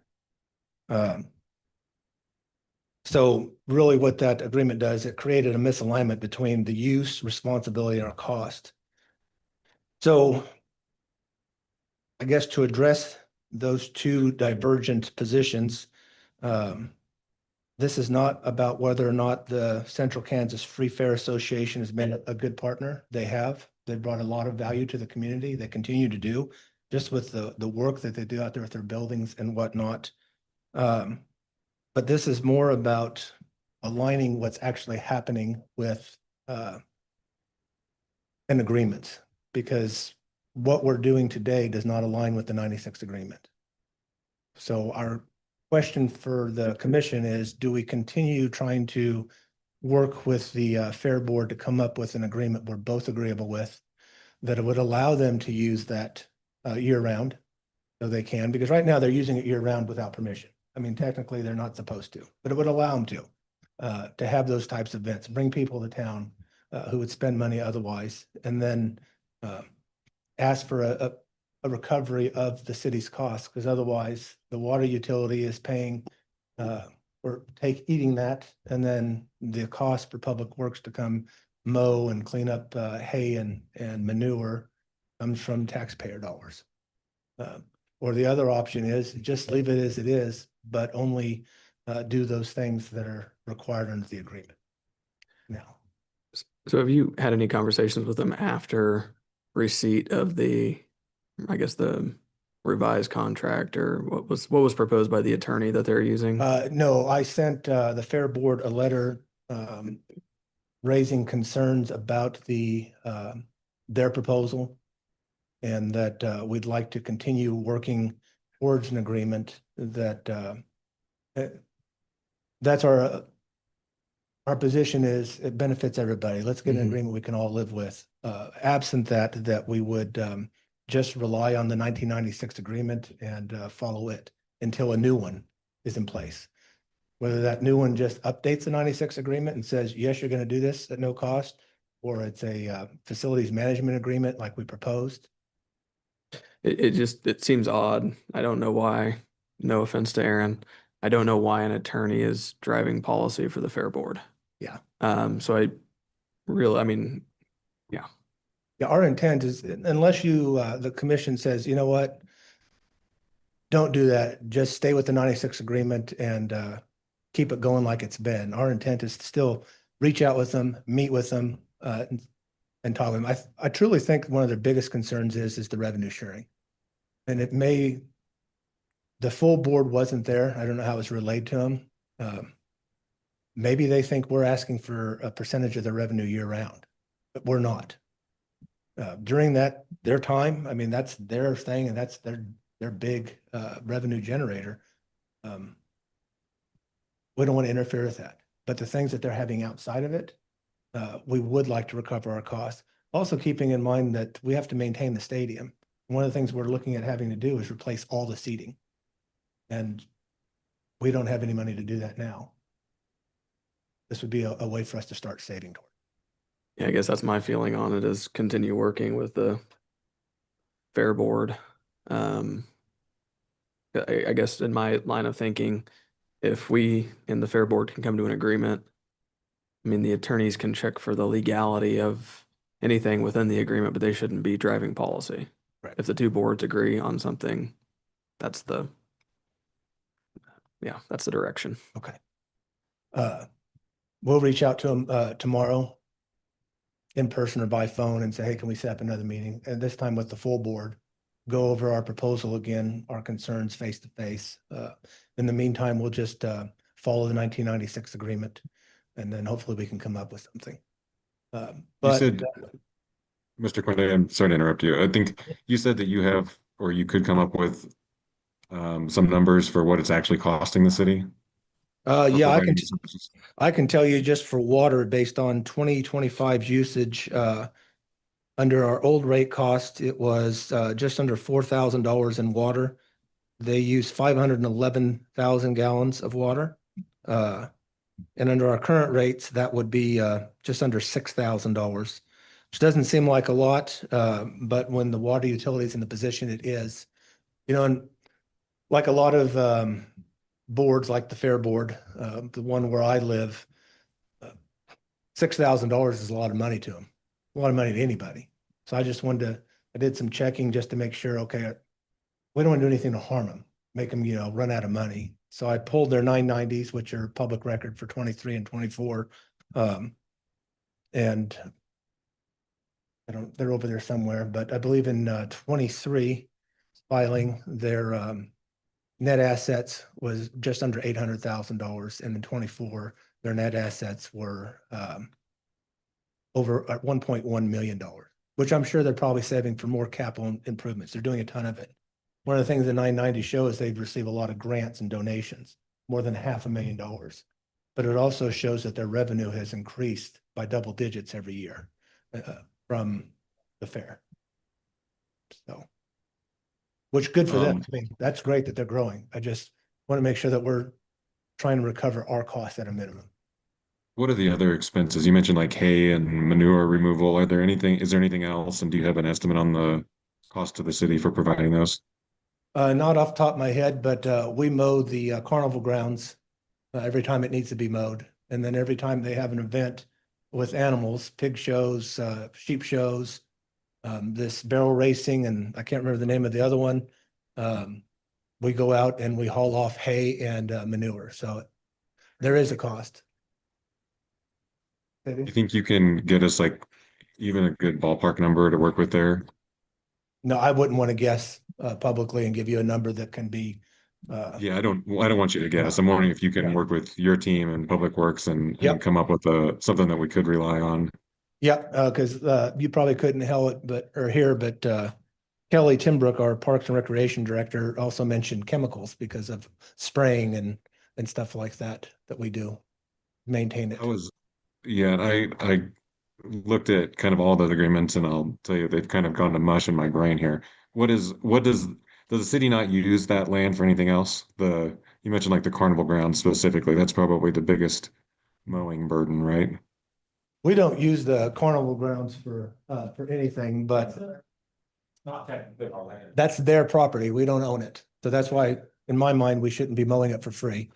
But there are issues with parking during events. For example, on May 20th and 21st, we just had an event where these events, which is great to have so many, but they conflict.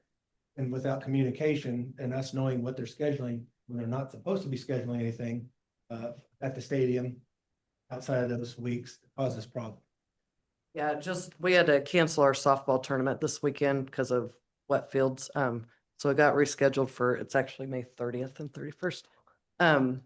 But I got a phone call that they've got a big barrel racing and team roping that weekend. So we're gonna just have to figure out how parking's gonna work. So scheduling is an issue sometimes with different things going on. Well, we've had to do any of the tree removal or trimming that they've asked us to do. Yeah, chemical spraying, mowing. And these are all gentlemen agreements from, past managers that just have never been written down. We're absorbing the cost. And that's the idea behind it. We don't want to, I guess we just want to recover. from my perspective, I'd be curious to hear from the rest of the commission, but I just kind of want to know what all of those items are from our perspective and also from the fair's perspective. So we're kind of going in with everything out on the table. Yeah, I definitely agree with finding out a ballpark number on the added expenses on the outside of the 3-week scope that the agreement is written towards. Just for the fact that their revenues went up considerably hosting outside events, pitching into, for the added expenses that's occurred based on those events, I think Right. is fair. Right. That during the fair time and all that, let's help them out. That's a huge event, helps community. Just outside is what we're looking for. And I don't want to slow anything down, Right. just a little bit of kickback to cover what we are spending so the taxpayer doesn't have to. Correct. is And what we I'm can gonna- put back for the stadium. And 'cause it's gonna maintenance have to costs ha- yeah. involved. Yes, Yeah. absolutely. Yeah, because if you look at page 136 of your packet, currently, we're obligated to provide assistance during Fair Week to daily haul away straw from the horse barns and dispose of it. And Public Safety Department shall provide or will provide assistance to designate parking areas in conjunction with fair activities. And then the city will furnish and retain the right to monitor city water usage at these facilities during Fair Week and shall notify the Fair Association if the city intends to start charging the Fair Association for this water use. So, and when I was calculating those costs, it's not just during Fair Week. There's water being used year round during those events. So, Yeah, I mean, at the end of the day, each entity supports the other. correct. So we can work together and make each organization feel like we've got a fair shake. I think that's a win for Yes. Agree. both of us. And the board to the board thing was a good call out as far as the city or their attorney dictating policy. So we'll try to schedule a meeting with them. Yeah, go ahead. Just want to clarify, just so this is known, this is probably the best relationship we've had with the Fair Board and Rodeo Committee. So I want to say that, and then chemical spraying would be more Public Works and us around different areas. Rodeo Committee did do their own spraying around the arena the last couple of years, so just wanted to clarify that. Sure, appreciate it. And yeah, clarification too, Fair Board is doing amazing work. Oh, yeah. They are a tremendous value. From an outsider looking in, that fair is amazing and the work that they've done over the years building that place up is huge. It's amazing. Yeah. They're doing great It things. They should be very proud of it. Thank you. Next item is 8H, 2027 City Commission Budget Goals, Finance Director Breond and Interim City Manager Quinde. Go ahead. Oh, you got it. As outlined in the agenda request form, tonight's really meant to be a starting point for our 2027 budget process. Over the next couple of months, staff will be working through department requests and holding internal budget meetings, but before we get too far into that, we want to make sure we know your priorities.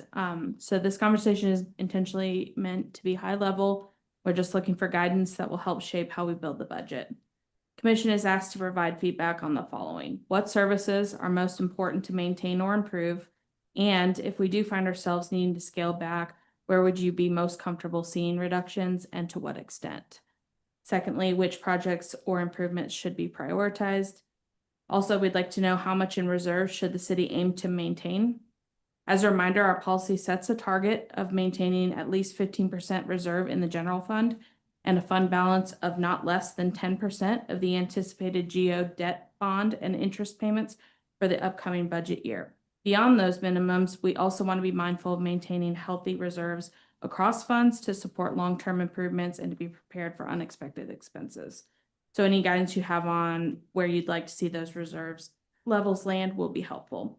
Along those same lines, we'd like your input on transfers to capital improvement and equipment reserve, specifically how aggressive you'd like us to be in setting aside funds for future projects and equipment replacement. And then finally, we'd also like to get a sense of your comfort level with the levy heading into 2027, whether your preference is to increase, decrease, or maintain the current rate. That direction really drives a large portion of what the budget can support. At the end of the day, this is about making sure the budget we bring back to you reflects your priorities. So any feedback you have? If you have any comments, Kelsey will gladly take them down now. If not, Kelsey will not be here in 2 weeks, so either Carrie or myself will come back and ask you those same questions and document them to help us drive our budget preparation. So obviously on the services that are most important to maintain or improve, I mean, I think it goes without saying the basics of essential services, police, fire, roads. Obviously we want to make sure utilities are on a strong footing, but that's a little separate. You know, in some of those additional services that the city provides, I've always been kind of interested if there's any appetite for fee-based services. Some people, I guess, really like to use certain things. Does it make more sense to try to transition to some fee-based services versus relying on property tax revenue to cover those? It's kind of a, you know, I guess, general budget question of does the city as a whole cover all, you know, some of those more recreational services, or does it need to start being looked at on more of a fee basis? Just kind of had conversations about that over the last few years and just kind of curious if there are any crazy ideas that we can come up with to help offload some of that property tax cost. Can you be more clear about which fee-based services you're talking about? Just any of them that are not essential. Like the pool. Yeah, I mean, pool, anything that's not essential, fire, police, roads. If there's something that just a small, I guess, portion of the population uses, does it make sense to look at what that would look like? I mean, it's kind of a broad thought in general. I'm not trying to dodge your question, I promise, but just kind of curious what that could look like from a city budgeting perspective. I guess I'll just ask my question again. I mean, if you have a list of those, I'd sure be willing to look at any of those. Yeah, I don't have a list in front of me, but that's what I'm asking Kelsey to kind of, any of those services, if we could just see what it would look like.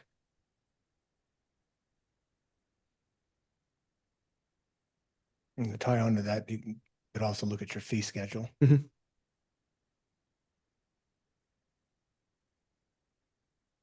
Based on last year's valuation, about every $70,000 in replaced revenue reduces 1 mil. Your valuation was $70 million, which I'm assuming will go up. And you also have the, unless the governor vetoes it, you'll have a cap of revenue of whatever CPI is. And if you adopt a budget that exceeds that, and the protest petition is successful, you'd be reduced back to whatever CPI is.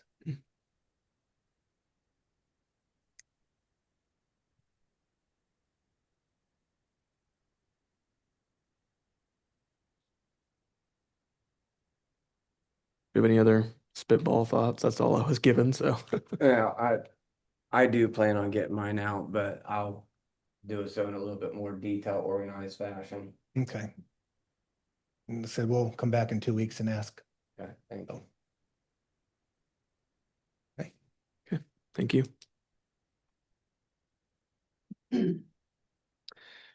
Then under 9A, we have Department Report Special Alcohol and Drug Fund. I know that was included in the packet. I guess on top of the Kansas Fights Addiction Fund distribution. Have any questions on those distributions?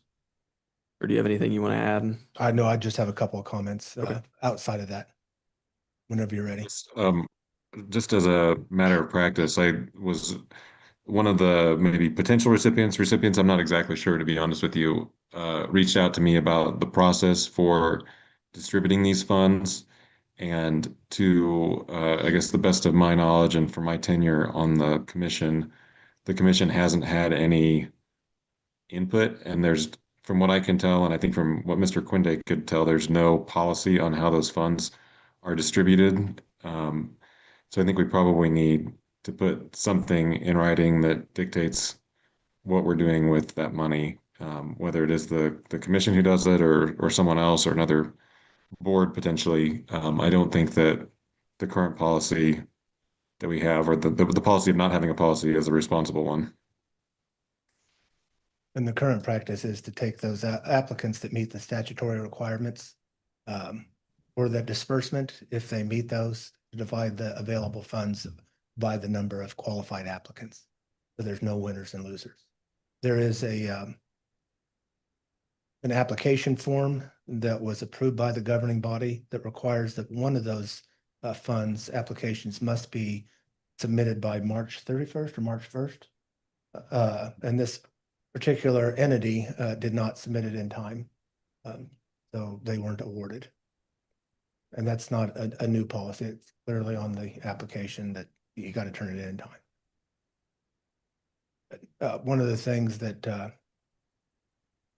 is in our budget calendar, whether it holds or not, is we provide funds to outside entities like that, or the band or the sister city, and is to ask them to come in and make the request to you as the governing body for funding for 2027, saying what they want, what they would use it for.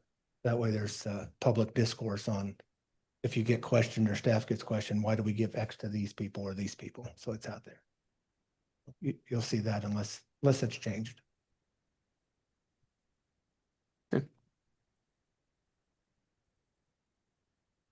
You had something else you wanted to? Yeah, and I hope, well, he's still at work. My wife doesn't hear, but I was wrong.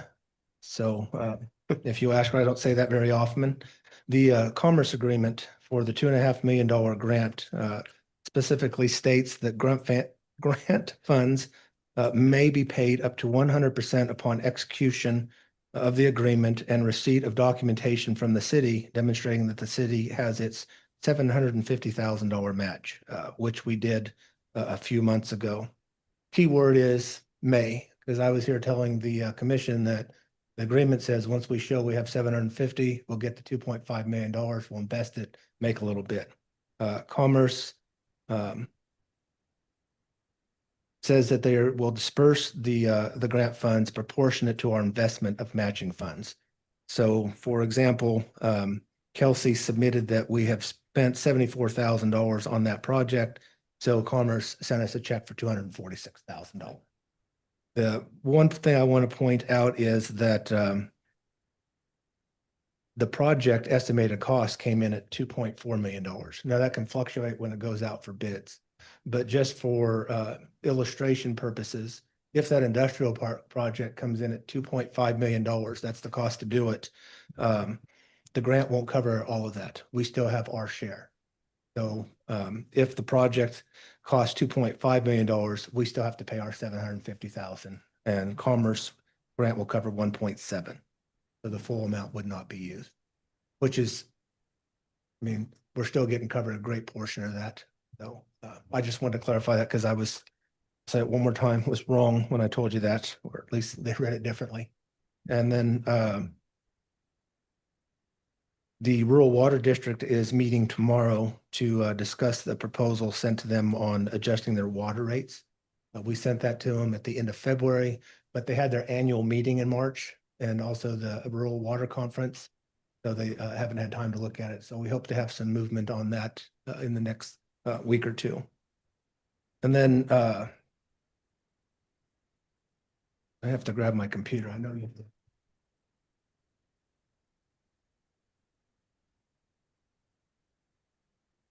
Maybe. Elsie locked me out. I did want to point out, or if the commission will give me a few minutes to talk about the Recreation Center HVAC decision, if that's okay with the mayor and the commission.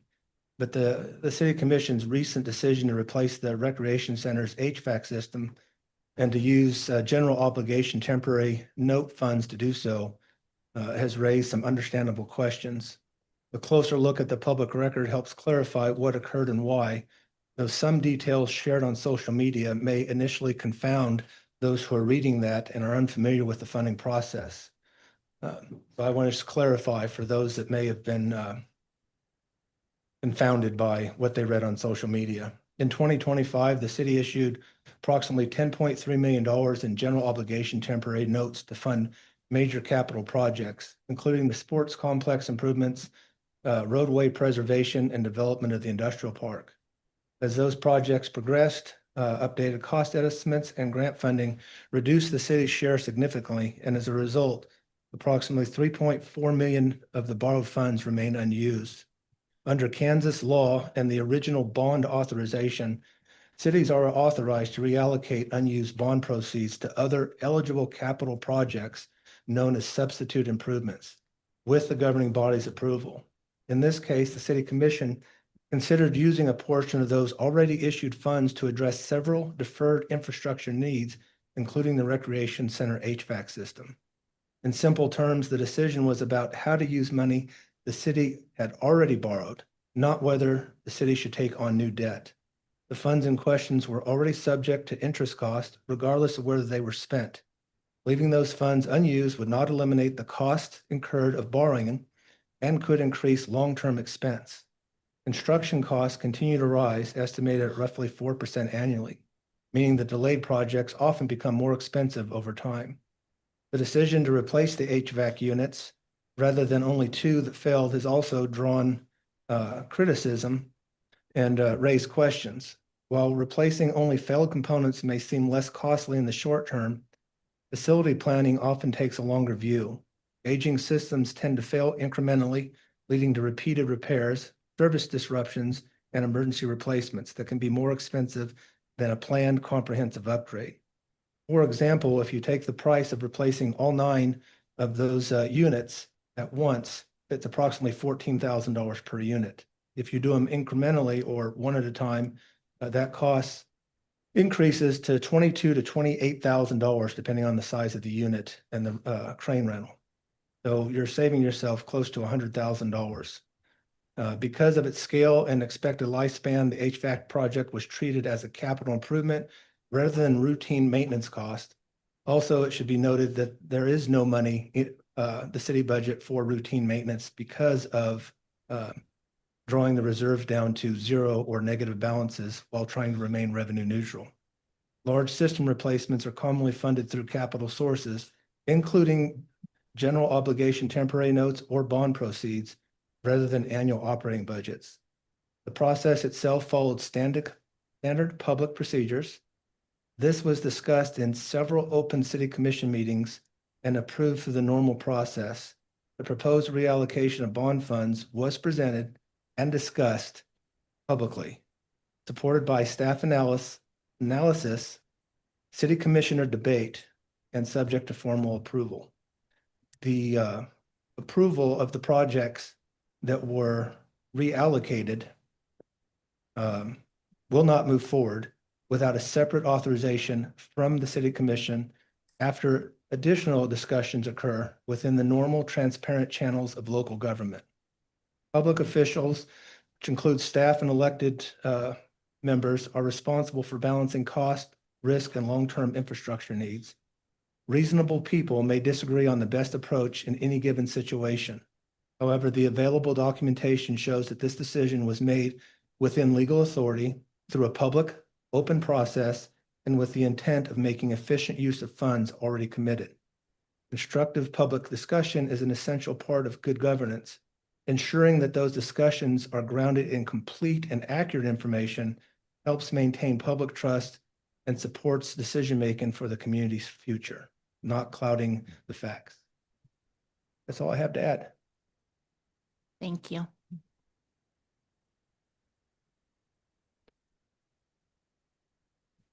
And then Reed, I saw you had come in. Do you have anything you want to say real quick, or?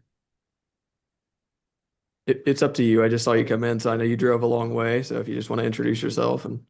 I'm Reed Petty. I'm the district director for U.S. Senator Jerry Moran's office, and I'm in Abilene for something later tonight and thought I'd stop in just to say hi and let you all know we can assist in any way needed on federal issues. So any of the federal agencies, feel free to reach out to us. So John, good to see you again too. So, all right. Thank you. Thanks for stopping by, Reed. I'll do that.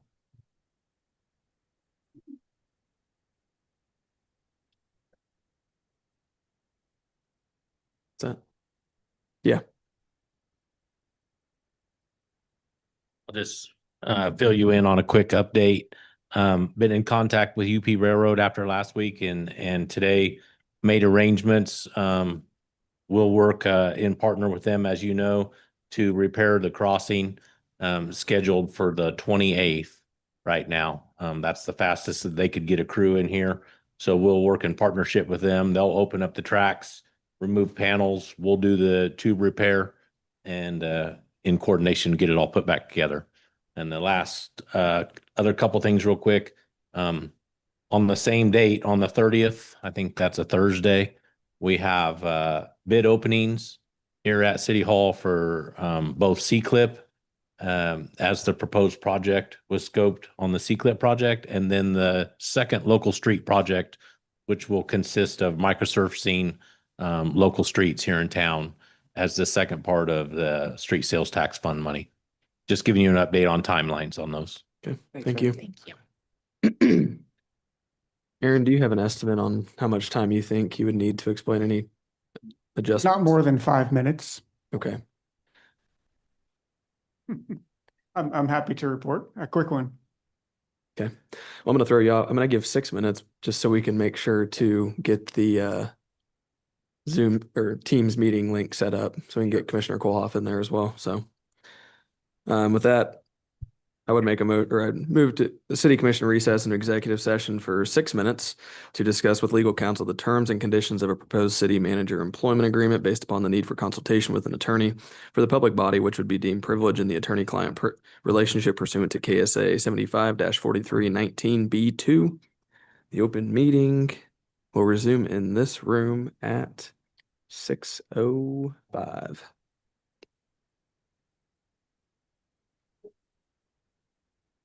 I need a second. I'll second. Motion has been moved and seconded. Do we have any commission discussion?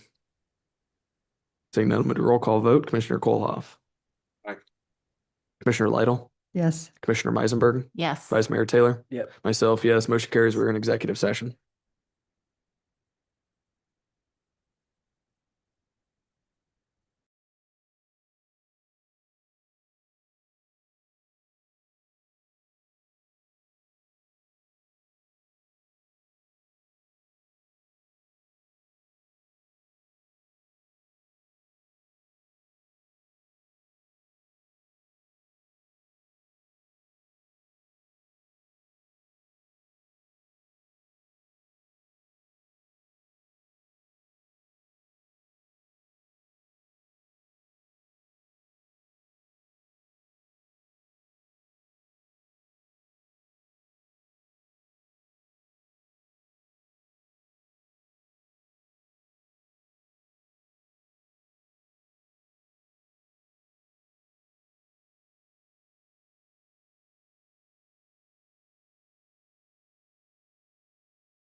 We'll now resume our regular meeting from executive session. No action was taken. And I would now look for a motion on 10B. Don't know how that got moved over there, but I will make a motion to request an executive session to discuss non-elected personnel. And I move the city commission recess into executive session for, how long are we thinking? Just a moment. I had actually written out a motion for this, exact. He's got it. I gave him. Started off on. the- Okay. I had an extra copy. Oh, okay. Did you read it verbatim? So far, yeah. Okay. I would recommend, 10 to 15 minutes. Okay, we'll do 15. Okay. And I will start over just to make sure I didn't read it verbatim. I move the city commission recess into executive session for 15 minutes to discuss the employment of the city manager position with the selected candidate, including final questions and discussion regarding the proposed employment agreement pursuant to KSA 75-4319B1, based upon the need to discuss personnel matters of non-elected personnel. The open meeting will resume in this room at 6:23. If my math. I'll is second. right. Motion has been moved and seconded. Do we have any commission discussion? Seeing none, we'll move to roll call vote. Commissioner Lytle, Yes. Commissioner Meisenberg, Yes. Vice Mayor Taylor, Yes. Commissioner Kohlhoff, Aye. myself, yes, motion carries. We're in executive session.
We'll now resume our regular meeting from executive session. No action was taken. Next item is a motion to adjourn. I make a motion, we adjourn. I'll second. Motion has been moved and seconded. Do we have any commission discussion? Seeing none, we'll do a roll call vote. Commissioner Meisenberg, Yes. Vice Mayor Taylor, Yes. Commissioner Koloff, Aye.